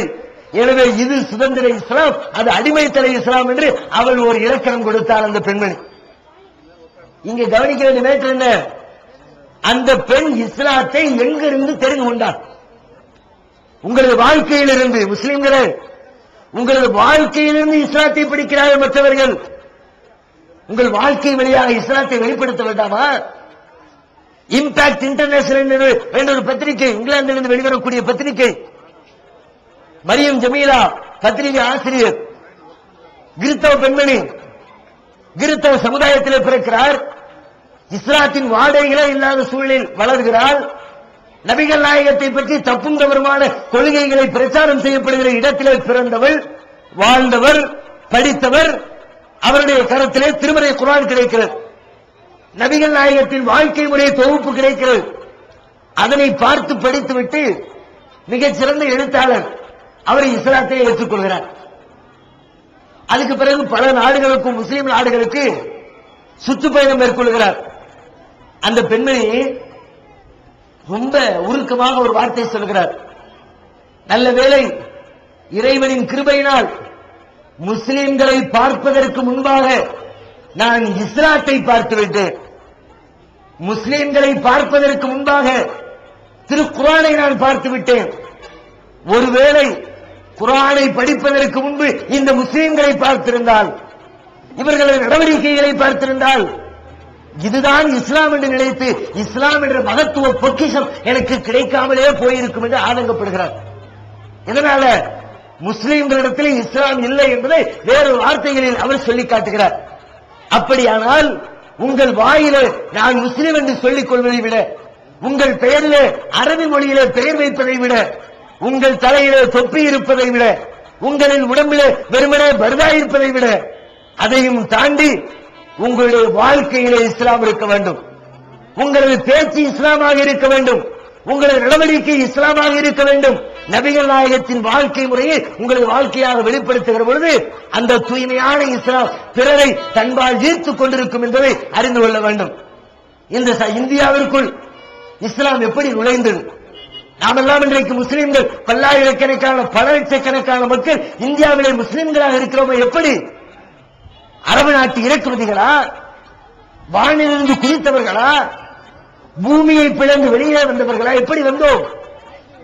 நாமும் இந்த தேசத்திலே இருந்த ஏதோ ஒரு ஜாதியாக, ஏதோ ஒரு மதத்திலே செட்டியாராக, கவுண்டராக, பிராமணராக, தலித்தாக, இப்படி பலதரப்பட்ட இந்த தேசத்தின் ஒரு சாதியில் ஒரு சாதியாகத்தான் இருந்தோம். அரபு நாடுகளில் இருந்து இந்த பகுதிக்கு மலையாள கரையோரம் வியாபாரம் செய்ய வந்த வியாபார முஸ்லிம்கள், முஸ்லிம் வியாபாரிகள் வியாபாரத்திலே காட்டிய நேர்மை, பொருட்களில் அந்த பொருளை விற்பனை செய்கிற பொழுது அதிலே இருக்கக்கூடிய ஓட்டை உடைசல்களை சொல்லி, இன்னைக்கு நம்மால் எப்படி பிசினஸ், ஓட்ட பொறுப்பை உள்ளுக்குள்ள மறைச்சு பாக்கெட் பண்ணி கையில கொடுத்து வீட்டுல போய் திறந்து பாருங்களா. அவர்கள் என்ன செய்தார்கள்? கத்தரிக்காய் வியாபாரமா? கத்தரிக்காய் பழுத்து இருக்கிறதா, சூத்தை இருக்கிறதா, அதை அறியாமல் அந்த சகோதரர் வாங்குகிறாரா? எடுத்து சொல்லி காட்டுவாங்க, எப்ப சூத்தையா இருக்குது, விரும்பினா வாங்கிக்க, வேணா காசை குறைச்சிக்க என்று அந்த தாங்கள் விற்பனை செய்யக்கூடிய பொருட்களில் இருந்த நிறை குறைகளை சொல்லி நேர்மையோடு நியாயத்தோடு சரியான அளவு நிர்மையில் நியாயமான லாபத்தோடு விற்பனை செய்தார்கள். அவர்களுடைய நேர்மையின் நியாயத்தையும் பார்த்துவிட்டு ஏன் இந்த அளவிற்கு நேர்மை இவர்கள் கடைபிடிக்கிறார்கள் என்று ஆய்வு செய்த நம்முடைய முன்னோர்கள், இவர்களுடைய மார்க்கம் இப்படி சொல்லுகிறது, இவர்கள் பின்பற்றுகிற இஸ்லாம் இதை போதிக்கிறது என்பதை விளங்கிக் கொண்டு அந்த மார்க்கத்தை தனது மார்க்கமாக மாற்றிக் கொண்டார்கள். நம்முடைய முன்னோர்கள் இஸ்லாத்திலே தம்முடைய கொள்கையாக ஏற்றுக்கொண்டார்கள். இப்படித்தான் இந்த இந்தியாவிலும் உலகத்தின் பல்வேறு பகுதிகளிலும் இஸ்லாம் பரவியதை ஒழிய அதனை பார்த்து படித்து இஸ்லாத்தினை தெரிந்து கொள்பவர்கள் 1%, 2% பேர்தான் இருப்பார்கள். எனவே முஸ்லிம்கள் தம்முடைய வாழ்க்கையை இஸ்லாமிய வாழ்க்கையாக வெளிப்படுத்த வேண்டும். நபிகள் நாயகத்தின் போதனைகள் இன்றைக்கு காற்றில் பறக்க விடப்படுகிறது.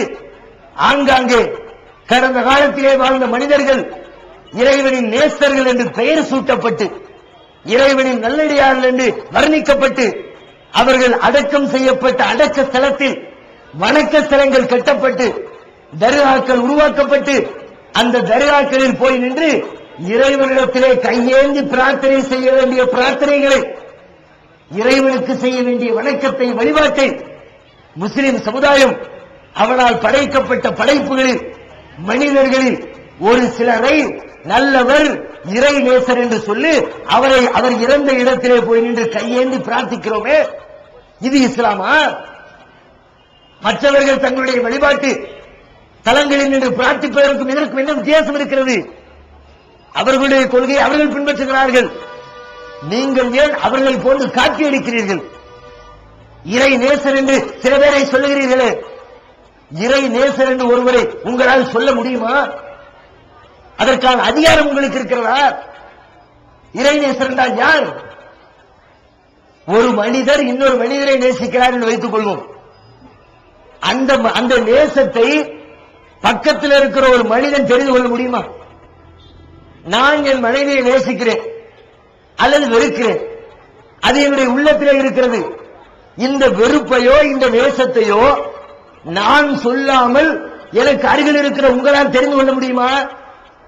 கண்டிப்பா முடியாது.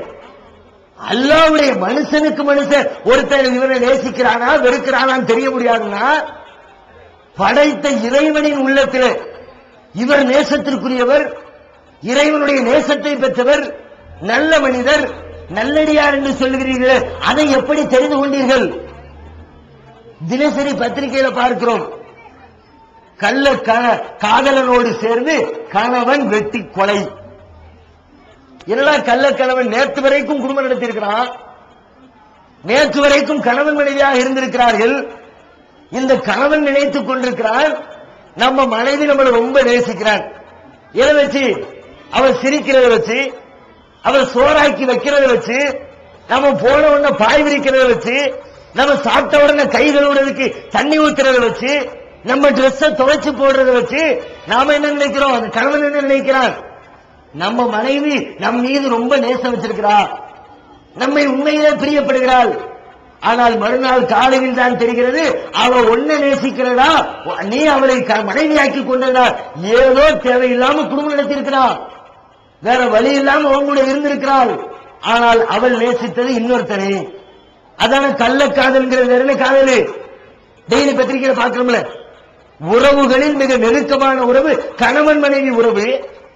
கணவன் மனைவியை நேசிக்கிறானான்னு தெரியல, மனைவி கணவரை நேசிக்கிறாளா என்று மனுஷனால கண்டுபிடிக்க முடியல. ஆனால் படைத்த இறைவன் இவர்களை நேசிக்கிறான் என்று இவர்கள் கண்டுபிடித்து விட்டார்களாம். யாரை? முஹீதீன் அப்துல் காதர் ஜீலானியை, சாவுல மீது பாஷாவை, திருச்சியில நத்தரிசாவை, ஒவ்வொரு ஊருக்கு ஒன்று வச்சிருக்கிறீங்களே நல்லடியார்கள், இறை நேசர்கள். யாரு சொல்லி தந்தது அவர் இறை நேசர் என்று? இறைவன் சொன்னானா? இறைவனின் தூதர் சொன்னார்களா?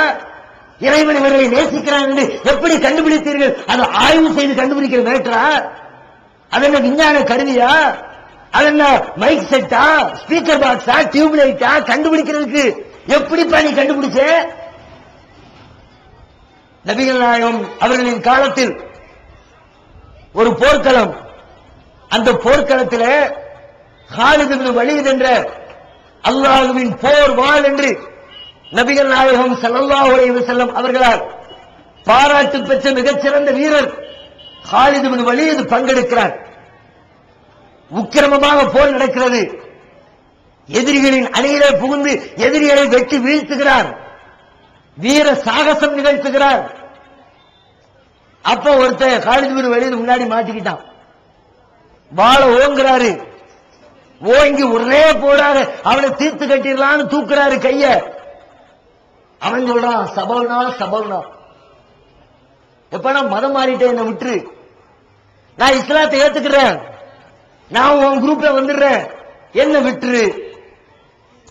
நமக்கே ஓரளவு யூகிக்க முடியுது. என்ன யூகிக்க முடியுது? இவன் வாளுக்கு பயந்துகிட்டு காலித் இப்னு வலீத் அடிச்சா, பேய் அடிச்சா புள்ள தாங்காதுன்ற மாதிரி இவன் அடிச்சு நாம தாங்க மாட்டோன்ற பயத்துலதான் இந்த ஆள் இப்படி சொல்றான்ற மாதிரி ஓரளவு நாமளே யூகிக்க முடியுது.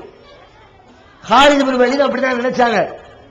ஏண்டா வாழை தூக்குன உடனே சபவனாவா இப்ப இந்த சபவனாக்கெல்லாம் வேலை கிடையாது போட்டு தள்ளி ஆளை காலி பண்ணிடுறாரு. உணர்வு முஸ்லிம் சமுதாயத்தின் நம்பர் 1 தமிழ் வார இதழ். உறங்கித்திருந்த முஸ்லிம்களின் உணர்வுகளை தட்டி எழுப்புவதற்கு 13 ஆண்டு கால வரலாற்று சாதனை படைத்த ஒரே இதழ் உணர்வு. செய்திகளின் நடுநிலைமை, விமர்சனங்களின் நேர்மை, சமுதாய செய்திகளுக்கு முன்னுரிமை, இஸ்லாத்தின் எதிரிகளை அடையாளம் காட்டுதல், அரசியல், ஆன்மீகம் பற்றிய கேள்விகளுக்கு ஆணித்தரமான பதில்கள், ஆய்வுக் கட்டுரைகள், பல சுவையான அம்சங்களுடன் வெளிவரும் உணர்வின் வாசக சமுத்திரத்தில் நீங்களும் சங்கமமாகுங்கள். ஆண்டு சந்தா உள்நாடு ரூபாய் 400, வெளிநாடு ரூபாய் 2300, தனி இதழ் ரூபாய் 8. உங்கள் டிராஃப்ட்களை முஸ்லிம் மீடியா ட்ரஸ்ட் நம்பர் 7 வடமலைக்கா street 2nd floor Mannady Chennai என்ற முகவரிக்கு அனுப்பி வையுங்கள்.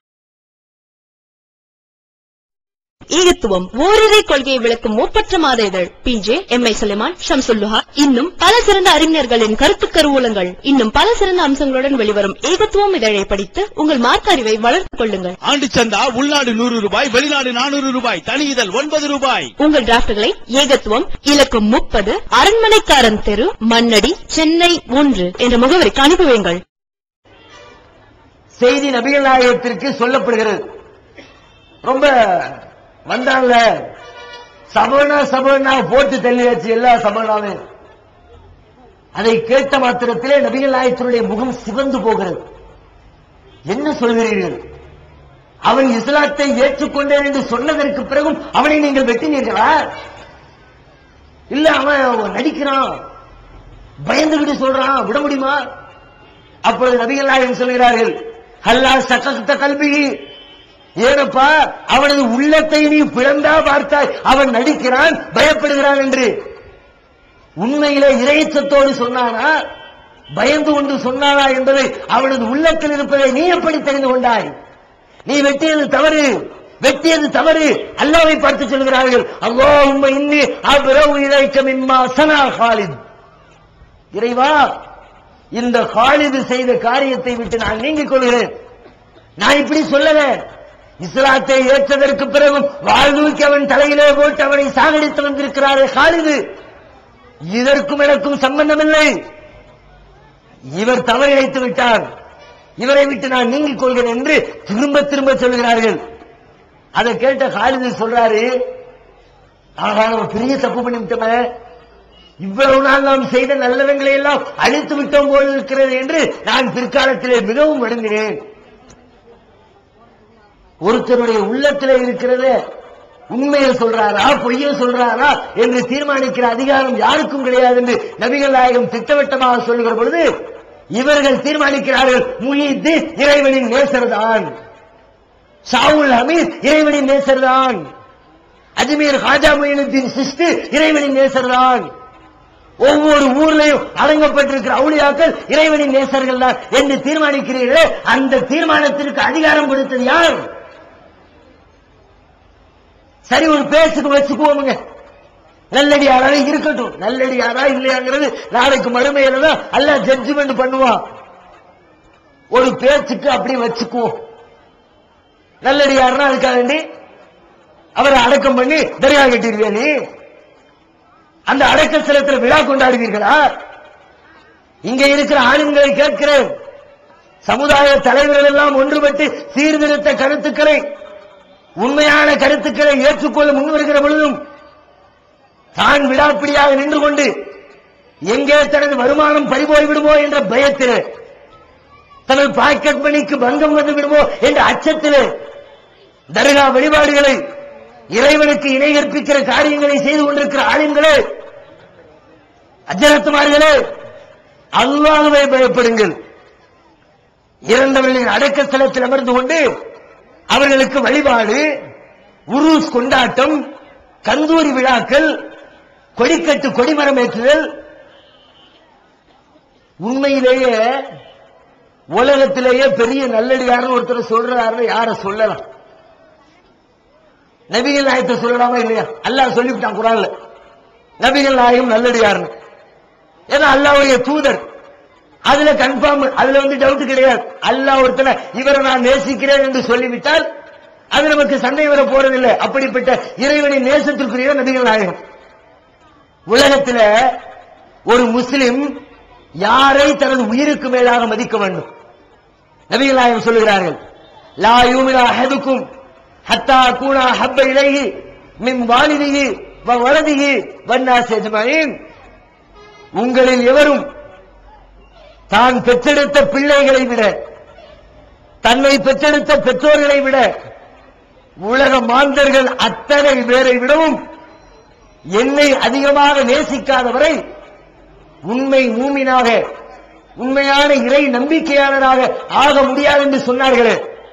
நாமெல்லாம் உண்மையிலே நபிகள் நாயகத்தை உயிருக்கு மேலாக மதிப்பதாக சொல்லுகிறோம். அப்படிப்பட்ட மதிப்பிற்குரிய நபிகள் நாயகம் அவருடைய அடக்கத்தலம் இருக்கிறது. விழா கொண்டாடி மகிழ வேண்டும் என்று சொன்னால் அதற்கு தகுதியான அடக்கத்தலம் எது?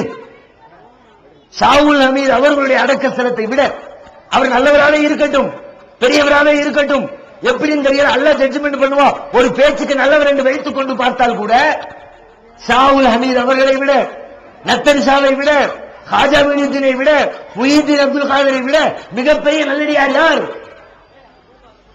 நபிகள் நாயகம் அவர்கள். அவர்களுடைய அடக்கத்தலத்திலே விழா கொண்டாட வேண்டுமா இல்லையா? அவர்களுடைய அடக்கத்தலத்திலே கந்தூரி எடுக்க வேண்டுமா இல்லையா? நபிகள் நாயகம் தன்னுடைய மரண நேரம் நெருங்குகிறது. தன் மக்களை, தோழர்களை எல்லாம் அழைத்து வைத்து அவர்களுக்கு சொல்ல வேண்டிய உபதேசத்தை எல்லாம் சொல்லுகிறார்கள். கடந்த கால வரலாற்றை பார்க்கிறார்கள். எங்கெல்லாம் இறை தூதர்கள் சத்திய கருத்துக்களை சொல்லிவிட்டு சென்றார்களோ அவர்கள் சென்றதற்கு பிறகு அவர்கள் கொண்டு வந்த கொள்கைகளை அவர்களை பின்பற்றுகிற மக்கள் குழி தோண்டி புதைத்து விட ஆரம்பித்தார்கள். எங்கெல்லாம் அந்த தவறு நடக்கிறது என்பதை நபிகள் நாயகம் பார்த்துவிட்டு அந்த தவறு தன்னுடைய சமுதாயத்திலே தன்னுடைய பெயரால் நடந்துவிடக் கூடாது என்று போதனை செய்கிறார்கள். உலகத்தில் இப்ராஹிம் அலைஹிஸ்ஸலாம் மிகச் சிறந்த ஒரு ஏகத்துவவாதி. இறைவனை மட்டுமே வணங்க வேண்டும் என்பதற்காக வேண்டிய இறைவனுக்காக கட்டப்பட்ட முதல் ஆலயத்தை புனர் நிர்மாணம் செய்த ஒரு பகுத்தறிவு பூர்வமான இறைவனின் தூதர். அல்லாஹ் மட்டும் வணங்கன்னு சொன்னார். அவர் மரணித்ததற்கு பிறகு என்ன நடந்தது? அவரை பின்பற்றுகிற மக்கள், அவரை மதிக்கிற மக்கள் அவரையே ஒரு சிலை வெடித்து அவர் இறைவனை வணங்குவதற்காக கட்டிய அந்த காபாவிற்குள்ள அந்த சிலையை தூக்கி வைத்து அந்த சிலையிடத்திலே போய் கையேந்து பிரார்த்தனை செய்து வணக்கம் செய்ய ஆரம்பித்து விட்டார்கள்.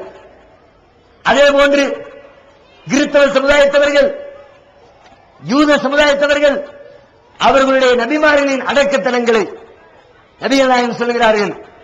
அவர்களில் ஒரு இதா மாத்தமின் ரஜுலு சாலிஹு, ஒரு நல்லடியார் இறந்து விட்டால் பனவ் அலா கபரிஹி மஸ்ஜிதா, அவருடைய கபரின் மீது ஒரு அடக்கத்தலத்தை எழுப்பி விடுவார்கள். ஓ சவ்வரு ஃபீஹி தில்க சூரா, அங்கே சில பல ஓவியங்களை வரைந்து கொள்வார்கள். உலாயிக ஷிராருல் ஹல்கி இந்தல்லாஹ், இவர்கள்தான் அல்லாஹ்வின் படைப்பிலே மிக மிக மோசமானவர்கள். எனவே ஒரு நல்லடியார் இறந்து விட்டால் அவரை சிலை வடித்து வைத்து விடாது, அவருடைய அடக்கத்தலத்திலே வழிபாட்டு தலம் கட்டிவிடாது, அந்த வழிபாட்டு தலத்திலே விழா எடுத்து விடாது என்று சொல்லி கடந்த வரலாற்றை பார்த்துவிட்டு தன் தோழரை எச்சரிக்கை செய்கிறார்கள். தோழர்களே, லா தஜாலு கபரி ஈதா, என்னுடைய அடக்கத்தலத்தை வழிபாட்டு தலமாக விழா கொண்டாடுகிற இடமாக மாற்றி விடாதீர்கள். நான் அடக்கம் பண்ணா அடக்கம் பண்ணிட்டு போயிரு, அதுல ஒரு கட்டடத்தை கட்டி வச்ச, அதுல ஒரு பத்திய கொளுத்தி வைப்ப, நீ பின்னாடி வரவன் சாம்பிராணி போடுவான், அடுத்தடுத்து வரவன் கையேந்துவான், அதுக்கடுத்து வரவன் சஜிதா செய்வான், கடைசியில என்னையே கடவுளாக்கிடுவான். எனவே என்னுடைய அடக்கத்தலத்தை விழா கொண்டாடும் இடமாக ஆக்கிவிடாது என்று கடைசி நேரத்தில் இந்த சமுதாயத்திற்கு எச்சரிக்கை செய்கிறார்கள். ஆனால் நபிகள் நாயகம் அவர்களுடைய அடக்கத்தலத்திலே விழா கொண்டாடக்கூடாது என்று தடுக்கப்பட்டிருக்கிறது என்றால் மற்றவர்களின் அடக்கத்தலத்திலே விழா கொண்டாடலாமா? அதற்கு அனுமதி இருக்கிறதா? சற்று யோசித்து பார்க்க வேண்டும். இறைவனுடைய அந்த தூய்மையான வணக்கத்தை இறைவனுக்கு மட்டுமே செய்ய வேண்டிய சமுதாயம் தர்காக்களை கட்டி வைத்துக் கொண்டு அல்லாஹ்வுடைய இடத்திலே இந்த இறை நேசரில் என்று சொல்லப்படுகிற மனிதர்களை கொண்டு போய் வைக்கிறார்கள். அல்லாஹ் செய்கிற காரியத்தை இவர்கள் செய்வார்கள் என்று கையேந்தி பிரார்த்திக்கிறார்கள். அல்லாஹ் சொல்கிறான், இறைவன் தான் நாடியோருக்கு ஆண் பிள்ளைகளை தருகிறான். யஹபுலிமைய ஷாவு இனாசன் வயஹபுலிமைய ஷாவு துக்கூர் அவ் யுஸவ்விஜுஹும் துக்ரானன் வ இனாசன் வயஜஅலு மைய ஷாவு அகீமா. அல்லாஹ் தான் நாடியவர்களுக்கு ஆண் மக்களை தருகிறான், தான் நாடியவர்களுக்கு பெண் மக்களை தருகிறான், தான் நாடியவர்களுக்கு இரண்டையும் சேர்த்து தருகிறான், தான் நாடியவர்களை ஒன்றுமில்லாமல் விட்டு விடுகிறான். குழந்தை பாக்கியம் தருவது ஏன் கையில அல்லாஹ் சொல்றான். நம்ம மக்கள் என்ன பண்றோம், கல்யாணம் முடிஞ்சு வருஷம் 5 ஆச்சு, இன்னும் பிள்ளை இல்ல, என்ன செய்யறது பிள்ளைக்கு? மருத்துவம் செஞ்சா பிரச்சனை இல்ல, ஆனா நேர தர்கால வந்து நின்னுக்கிட்டு அவுளியாக்களே நீங்க தான் புள்ள தரணும். ஒரு சின்ன தொட்டில வாங்கி தர்கால இருக்கிற மரத்துல கட்டி விட்டா புள்ள பிறக்கும். புள்ள பிறக்கிறதுக்கு அவுளியா யாரு? அவர் என்ன மகப்பேறு மருத்துவமனை வச்சு நடத்திட்டு இருக்கிறாரா? அதுக்கான குறைபாடுகளை நிவர்த்தி செய்யறதுக்கு இன்றைக்கோ இறந்து மண்ணோடு மண்ணாக மக்கி போய் இறைவனுடைய பரிசக் என்ற திரைமறை வாழ்க்கையில இருக்கிறவரிடத்திலே போய் அல்லாஹ்விடத்தில் கேட்க வேண்டிய கோரிக்கையை கேட்கிறீர்களே, இவர்கள் அல்லாஹ் செய்கிற வேலையை செய்வார்களா? அல்லாஹ்ட்ட கேட்கறது கேட்டா அல்லாஹ் இடத்துல வச்சுட்டாங்கன்னு அர்த்தம். ஒவ்வொருத்தரும் ஒவ்வொரு கோரிக்கை. கடையை திறந்து விட்டேன், வியாபாரம் இல்ல, நீங்க தான் கொஞ்சம் வியாபாரத்துல பறக்கத் செய்யறதுக்கு ஏற்பாடு பண்ணணும். அவுளியாக்கள்கிட்ட கம்ப்ளைண்ட். அவர் உங்களுக்கு பிசினஸ் டெவலப் பண்ண போறாரா? அதே மாதிரி வெளிநாட்டுக்கு ஏற்பாடு பண்ணிட்டு இருக்கிறாரு, விசா வர்றதுக்கு லேட் ஆகிட்டு இருக்குது.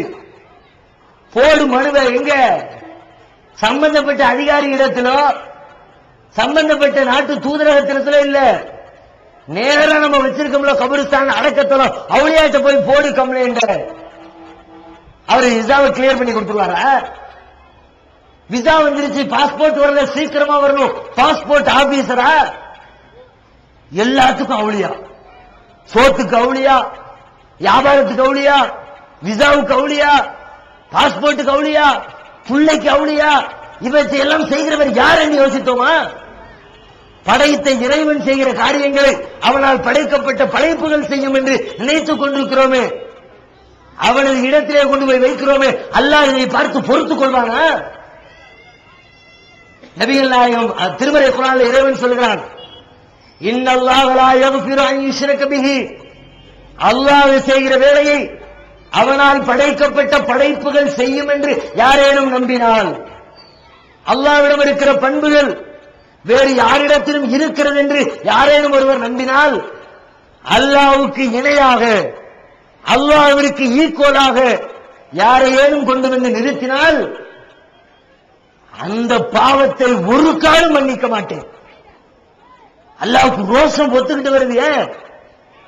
சாதாரண மனிதர்கள் நாம், நம்ம இடத்துல இன்னொருத்தர் கொண்டு வச்சா நாம பொறுத்துக்க மாட்டோம், நமக்கு ரோஷம் வருது.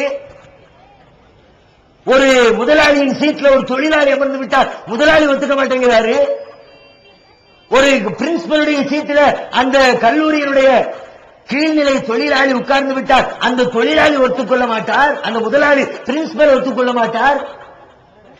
ஒரு கணவன் மனைவி, கணவனுடைய இடத்துல அந்த மனைவி வேற யாரையும் கொண்டு வந்து வச்சா கணவன் ஒத்துக்கொள்வோமா? அவ எவ்வளவுதான் நமக்கு பணிவிட செஞ்சிருக்கட்டும், உதவி செஞ்சிருக்கட்டும், நம்மை பராமரித்திருக்கட்டும், நாம் பார்க்கிற பொழுதெல்லாம் நமக்கு இன்பம் தந்திருந்தாலும், நாம் கேட்கிற பொழுதெல்லாம் நமக்கு சமைத்து போட்டிருந்தாலும், நாம் கேட்காமலே நமது தேவைகளை நிறைவேற்றி இருந்தாலும், நமக்குன்னு உள்ள இடம் இருக்குது, அந்த இடத்துல யாரை கொண்டு வச்சாலும் சரி, எங்க அண்ணனை வச்சாலும் சரி, தம்பியை வச்சாலும் சரி, புருஷனோட அண்ணன் தானே, புருஷனோட தம்பி தானே, புருஷனுக்கு ரொம்ப நெருக்கமான ஃப்ரெண்டு தானே என்று அந்த கணவனின் இடத்துல வேறொருவன் வைக்கப்பட்டால் கணவர்களாகி நாமத்துக் கொள்கிறோமா? வெட்டி கொலை என்று பத்திரிகைகளை பார்க்கிறவன் மனைவிய தப்பு செய்யறத பார்த்தா ஒத்துக்கல, இவ உசுரோடு இருக்கக்கூடாது காலி பண்ற அளவுக்கு கோபம் வருது, ரோஷம் வருது. உனக்கு இவ்வளவு ரோஷம் இருக்குன்னா படைச்ச ரப்புக்கு ரோஷம் இருக்காதா? அவன் வந்து மழுங்கினவனா? அல்லாஹ் நம்மை விட ரோசமானவன். என்ன வேணாலும் தப்பு பண்ணு, விரும்பினா மன்னிப்பேன். நான் செய்யற வேலைய, எனக்கு இருக்கிற அதிகாரத்தை, ஏன் பவர, ஏன் இடத்துல வேற எவனையாவது நீ உட்கார வச்ச, இந்த பாவத்திற்கு மட்டும் நான் மன்னிப்பே தரமாட்டேன் என்று அல்லாஹ் சொல்லுகிறான். அந்த பாவத்தை ஏதோ புண்ணியம் என்று நினைத்து, நன்மை என்று நினைத்து, வாழ்க்கையிலே அபிவிருத்தியை தரக்கூடிய பரக்கத் பொருந்திய காரியம் என்று நினைத்து நாம் செய்து கொண்டிருக்கிறோம்.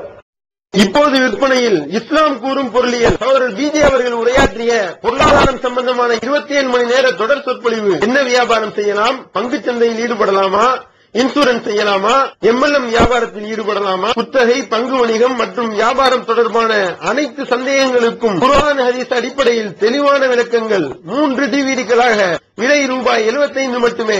கிடைக்கும் இடம் டிஎன்டிஜே வீடியோ விஷன், நம்பர் 30, அரண்மனைக்காரன் தெரு, மண்ணடி, சென்னை 1. வெளிவந்துவிட்டது இஸ்லாம் கூறும் குடும்பவியல் ரமலான் மாதம் தொடர் சொற்பொழிவு 5 டிவிடிகளாக விலை ரூபாய் 150 மட்டுமே. கூரியர் செலவு தனி. கிடைக்கும் இடம் டிஎன்டிஜே வீடியோ விஷன், நம்பர் 30, அரண்மனைக்காரன் தெரு, மண்ணடி, சென்னை 1. கேட்டா சில பேர் நீங்க நினைப்பீங்க, நம்ம அஜர்த்தே செய்யறாங்களே, நாங்க எங்களுக்கு தான் விவரம் தெரியல.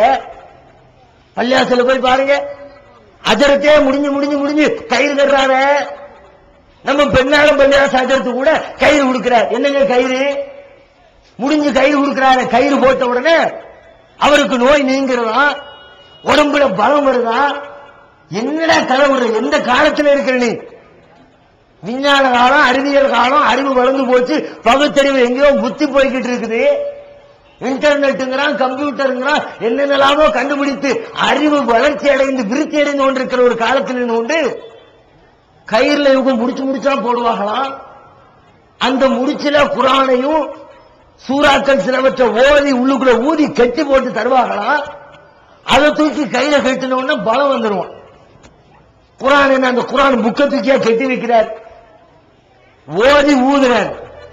ஊதுனதை கட்ட முடியுமாங்க? கொஞ்சமே யோசிச்சோமா? ஓதி ஊதுறோம்ல, ஊதுறத அப்படி அப்படின்ற ஒரு இருக்கு. என்னடா இருக்கு? உள்ளுக்குள்ள மேட்ரு. நம்ம அஜர்த்து மாதிரி கத்தம் எங்கிட்ட மோத்து விழுந்துருச்சுன்னு வச்சுக்கோ, கத்தம் ஒரு பழக்கம் வச்சிருக்காங்க. இறந்தவங்களுக்கு குர்ஆனை பார்சல் பண்ணி கொரியர் சர்வீஸ் பண்றதுன்னு. சில அஜர்த்து மாட்ட போய் கேட்டா, வாப்பா இறந்து போயிட்டாங்க, குர்ஆன் ஓதி அவங்களுக்கு நன்மையை சேர்க்கணும், ஒரு 2 குர்ஆன் ஓதுங்களேன். 40-50 சில பேர் வசதிக்கு தகுந்த மாதிரி. ஏன்னா ரேட்டு தானே, எல்லாத்தையும் ரேட்டு தானே தீர்மானிக்குது, மார்க்கம் தீர்மானிக்கல. மார்க்கம் தீர்மானித்தால் ஏழை ஒரு விதம், பணக்காரன் ஒரு விதம் என்று அந்த சட்டத்திட்டத்திலே பாகுபாடு இருக்காது. ஏழை செய்வதற்கு தகுந்தவாறு ஏழைகளுக்கு சட்டம் இருக்கும், பணக்காரனுக்கு தனியாக விதிகளுக்காக சில சட்டம் வழங்கப்பட்டிருக்கும். எல்லோருக்கும் பொருந்துகிற விதமாகத்தான் மார்க்கத்தின் சட்டத்திட்டங்கள் இருக்கும். ஆனா இது நம்மால் கண்டுபிடிப்பில்லை, நம்ம அஜர்த்த கண்டுபிடிப்பில்லை. எத்தனை குர்ஆன் ஓதணும்? ஒரு குர்ஆனுக்கு 400 ரூபாய். உடனே மேஜையில இருந்து ஒரு கயிறு முடிச்சா போட்டு ஒரு கயிறு எடுத்து ஒரு முடிச்சு அவுத்து விட்டாச்சு. அவுத்து விட்டுட்டே ஓடுது, குர்ஆன் உங்க அத்தாவுக்கு போகுது. 2வது முடிச்சு அவுத்தா 2வது குர்ஆன் போகுதான். அறிவுபூர்வமாக யோசித்தோமா? அதை கட்டிக்கொண்டால் உடனே பலம் பெறும் என்று நினைக்கிறோமே. பலம் தருகிறவன் யார்?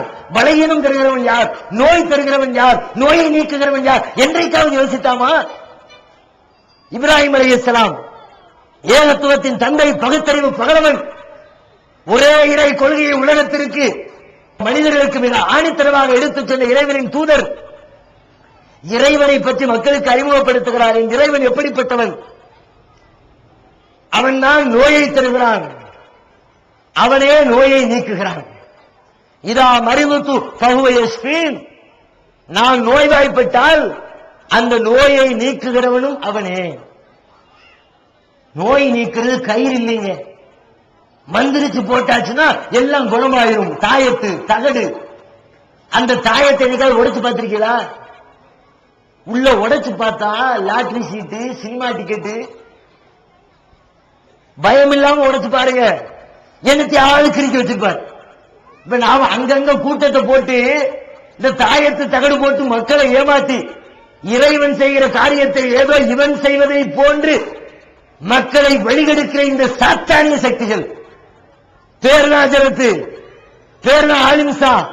ஆனா ஷைத்தான் என்ன திட்டம் போட்டு வந்திருக்கான உலகத்துக்கு, மக்களை வழிகெடுப்பேன் என்று சொன்னால அந்த வழிகெடுக்கிற வேலையை ரொம்ப சிறப்பா செய்யற ஆட்கள் இந்த ஆலிம்சாக்கள் தான். தாயத்து போடுற ஆலிம்சா, எல்லா ஆலிம்சாயும் சொல்லல, எத்தனையோ ஆளுங்கள் மார்க்கத்தை விளங்கிக் கொண்டு சரியாக சொல்கிறார்கள். சில இடங்களில் சமுதாய கட்டுப்பாடுகளை மீற முடியாமல் சிக்கி தவித்துக் கொண்டிருக்கிறார்கள். ஆனா நம்ம ஊர்ல சமுதாய தலைவர்கள் மார்க்கத்தை பின்பற்ற முன்வந்தால் கூட இந்த சாத்தான் முன்னே குறுக்கே நின்று கொண்டு அதை தடுக்கிறது. இணை கற்பித்தலை தூண்டுகிறவன் யார்? அவன் ஒரு முஸ்லிமா, இறை நம்பிக்கையாளரா? இவருக்கு பின்னர் நின்று நாம் அல்லாஹ்வை வணங்கி வழிபாடு செய்வதா? உங்களுடைய வழிபாடுகளை மறுபரிசீலனை செய்யுங்கள். கேளுங்க, அல்ல அவர்கிட்ட போய் கேளுங்க. இத போட்டா சில பேர் சொல்றது அதற்கு தாயத்து தந்தாருங்க, போட்ட உடனே குணமாயிருச்சுல, அதுக்கு என்ன சொல்றீங்க? வசமா மாற்றி விட்டு கேள்வி கேட்காங்க. போய் கேளு, உன் பிள்ளைக்கு போட்டല്ലോ, போட்ட உடனே 2 நாள்ல அந்த டாக்டர்கிட்ட போனே கேட்கல, இந்த டாக்டர்கிட்ட போனே கேட்கல, வந்து 6.25 ரூபா தாயத்து போட்ட உடனே கப்புன்னு வைத்தவனி நின்னுச்சா இல்லையா? புள்ள அழுக நின்னுச்சா இல்லையா? தொட்டில கட்டுறதுக்கு நான் ஒரு தொட்டில் சீட் எழுதி தந்தேன், புள்ள அழாம தூங்கினானா இல்லையா? பெரிய லாஜிக்கா கேள்வி கேட்கிற மாதிரி. உனக்கு மட்டுமா நீங்குது? அப்படி பார்த்தா எல்லா இடத்துலயும் தான் நீங்குது. நோய்வாய்ப்பட்டிருக்கிற எத்தனையோ மருத்துவத்தை பார்த்துக்கிட்டு நோய் குணமாகல, வேளாங்கண்ணியில போய் கும்பிடு போட்டு நேர்ச்சி செஞ்சு மொட்டை இருக்கிறாரு. அவர் வந்து சொல்றாரு, ஆமாங்க இத்தனை டாக்டர்கிட்ட பார்த்தேன் குணமாகல, வேளாங்கண்ணி மாதாவுக்கு நேர்ந்துகிட்ட குணமாயிடுச்சு. அதுக்கு என்ன சொல்ற? அதை சத்தியம் என்று ஒத்துக்கொள்வாயா? திருப்பதி வெங்கடாச்சலபதி இருக்கிறாரு, இந்தியாவிலே பெரிய பணக்கார சாமி, இன்னைக்கு அவர் தான் கோடி கோடியா சம்பாதிச்சு கொடுத்துக்கிட்டு இருக்க சாமி. லட்சக்கணக்கான மக்கள் இந்த அஜரத்து பின்னாடி வர்றவங்க 10 பேர் 20 பேர், வெங்கடாச்சலபதி முன்னாடி இருக்கிறவங்க 1000 பேர் லட்சம் பேர். அந்த லட்சம் பேர்ல 1000 பேர் சொல்றாங்க, 500 பேர் சொல்றாங்க அங்கே வந்து நேர்ச்சை செய்து கொண்டு என்னுடைய நோய் நீங்கியது, சபரிமலைக்கு போன என்னுடைய கஷ்டம் நீங்கியது. இப்ப எது உண்மை சொல்? இங்க 10 பேர் தான் சொல்றாங்க பள்ளியாசல்ல வந்து அஜரத்து போட்ட தாயத்துல நோய் நீங்குச்சுன்னு. வேளாங்கண்ணியில போகக்கூடிய கணக்கு சதவீதப்படி பார்த்தா 200 பேர் சொல்றான். திருப்பதியில கணக்குப்படி பார்த்தா 2000 பேர் சொல்றாங்க. எண்ணிக்கைக்கு தகுந்தால் போன்று சதவீதம் வித்தியாசப்படுது. அதனால அதை உண்மை என்று இஸ்லாமிய சமுதாயம் ஒத்துக்கொள்ளுமா? நேற்று என்னங்க எதனால் குணமடையுது? இந்த தாயத்தினாலோ மாய மந்திரங்களினாலோ இந்த பூஜை புரஸ்காரங்களினாலோ நோய் குணமாகல. தமிழ்ல அழகா ஒரு பழமொழி சொல்லுவாங்க, விட்டவன் விளக்கிக்கிட்டா தொட்டவன் கெட்டிக்காரன். கேள்விப்பட்டிருப்பாங்க. என்னங்க, நோயை விட்டவன், நோயை கொடுத்தவன் அந்த நோயை நீக்கி கொண்டால் அந்த நீக்கிற நேரத்தில் எவன் தொடுறானோ அவன் பெரிய கெட்டிக்காரனா போயிடும். பெரிய பெரிய டாக்டர்கிட்ட 10,000 20,000 50,000 செலவு பண்ணி ஒன்னும் குணமாகல. நம்ம கிராமத்தில் தெரு ஓரத்தில் குடிசை போட்டு உட்கார்ந்து இருக்கிற சித்த வைத்தியர்கிட்ட போய் 2 ரூபாய்க்கு மாத்திரை உண்டை வாங்கி உள்ள போட்டு முழுங்கினா கப்புன்னு கேட்குது. என்னடான்னு பார்த்தா இறைவன், அந்த நோயை கொடுத்த இறைவன் நோய் நீங்குவதற்கென்று ஒரு நேரத்தை வைத்திருக்கிறான். அந்த நேரத்தில் நீ வேளாங்கண்ணியில் இருந்தாலும் நோய் குணமாகும். முக்ததிரா, ஒவ்வொரு காரியத்திற்கும் இறைவன் நேரத்தை நிர்ணயித்திருக்கிறான். வேளாங்கண்ணிக்கு போனாலும் நோய் குணமாகும், வெங்கடாச்சலபதிக்கு போனாலும் நோய் குணமாகும், தாயத்தை போட்டாலும் குணமாகும், ஓரத்தில் இருக்கிறவன் போய் ஏதோ வில்ல உண்டை வாங்கி வாயில முழுங்கினாலும் குணமாகும். அது இவர்களின் திறமை இல்லை. இங்கே எந்த வேலையும் நடக்கவில்லை. படைத்த இறைவன் இந்த நோய் குணமாவதற்கு இந்த நேரத்தை நிர்ணயித்தார். அந்த நேரத்தில் அது குணமாகிறது. எனவே படைத்த இறைவன் செய்கிற வேலையை இந்த தாயத்து செய்யும் என்று நம்பாதீர்கள். அப்படிப்பட்ட ஆற்றல் படைத்ததில்லை. கயிறு என்பது கொடி கட்ட உதவும். இடுப்புல அருணா கயிறு கட்டிக்கிட்டு கயிறியை இழுத்து கட்டி போடுவதற்கு உதவும். பொருட்களை கட்டி முடிந்து வைப்பதற்கு உதவும். தலையை முடிஞ்சு பின்னி போடுறதுக்கு உதவும். கயிறை கொண்டு என்ன வேலைகள் செய்ய முடியுமோ அந்த வேலைகளை தான் செய்ய முடியுமே தவிர நோய் நீக்குவது, பலம் தருவது, கஷ்டம் நீக்குவது, இந்த காரியத்தை எல்லாம் எந்த கயிறும் நீக்காது, எந்த தாயத்தும் நீக்காது, எந்த தகடும் நீக்காது. அவற்றை உடைத்து போடுங்கள், உங்களுக்கு எந்த ஒரு தீமையும் அணுகாது.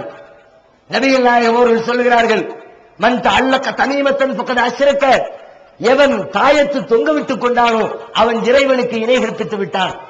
இறைவன் செய்கிற காரியத்தை இந்த தாயத்து செய்யும் என்று சொல்லி இறைவனின் இடத்திலே தாயத்தை நிறுத்தி இறைவனுக்கு இணை கற்பித்து விட்டார் என்று சொல்கிறார்கள். எனவே அது மிகப்பெரிய பாவம். இப்படிப்பட்ட பாவங்களை அல்லாஹ் ரப்பல் ஆலமீன் மிக கடுமையாக எச்சரிக்கை செய்கிறார். எனவே முஸ்லிம் சமுதாயம் உண்மையான முஸ்லிம்களாக நபி அவர்கள் எதையெல்லாம் தடுத்தார்களோ, இறைவன் எதையெல்லாம் இருக்கிறானோ அப்படிப்பட்ட எல்லா காரியங்களையும் விட்டு விலகி உண்மை முஸ்லிம்களாக தமது வாழ்க்கையை வழிநடத்தி செல்வதற்கு முயற்சிப்போமாக. அல்லாஹ் ரப்பல் ஆலமீன் நம் அனைவருக்கும் அப்படிப்பட்ட நல்லொருளை தந்தருள் புரிவானாக. அல்ஹம்துலில்லாஹி ரப்பில் ஆலமீன். அஸ்ஸலாமு அலைக்கும் வரஹ்மத்துல்லாஹி வபரகாத்துஹு. தமிழ்நாடு தௌஹீத் ஜமாஅத்தின் ஆதரவற்றோர் இல்லம் இறைவனுக்கு செய்ய வேண்டிய கடமைகளுக்கு அடுத்தபடியாக பெற்றோரை பேணுவது பற்றி இஸ்லாம் அதிகமாக வலியுறுத்துகிறது. பெற்றோரை பேணாதவர்கள் மறுமையில் வெற்றி பெற முடியாது என்று இஸ்லாம் அறிவுறுத்துகிறது. ஆயினும் இஸ்லாத்தின் இந்த கட்டளையை சில முஸ்லிம்கள் அலட்சியம் செய்து பெற்றோரை வீட்டை விட்டு விரட்டுகின்றனர், பெற்றோரை பிச்சைக்காரர்களாக மாற்றுகின்றனர். இந்த அவல நிலைக்கு பரிகாரம் காணும் வகையில் முதியோர் ஆதரவு இல்லத்தை தமிழ்நாடு தௌஹீத் ஜமாஅத் நடத்துகிறது. தாயன்புடன் உணவு, உடை, மருத்துவம் உள்ளிட்ட 24 மணி நேரமும் செவிலியருடன் கூடிய பராமரிப்பு மற்றும் தனி ஆம்புலன்ஸ் வசதி இவை அனைத்தும் முற்றிலும் இலவசமாக செய்து தரப்படுகிறது.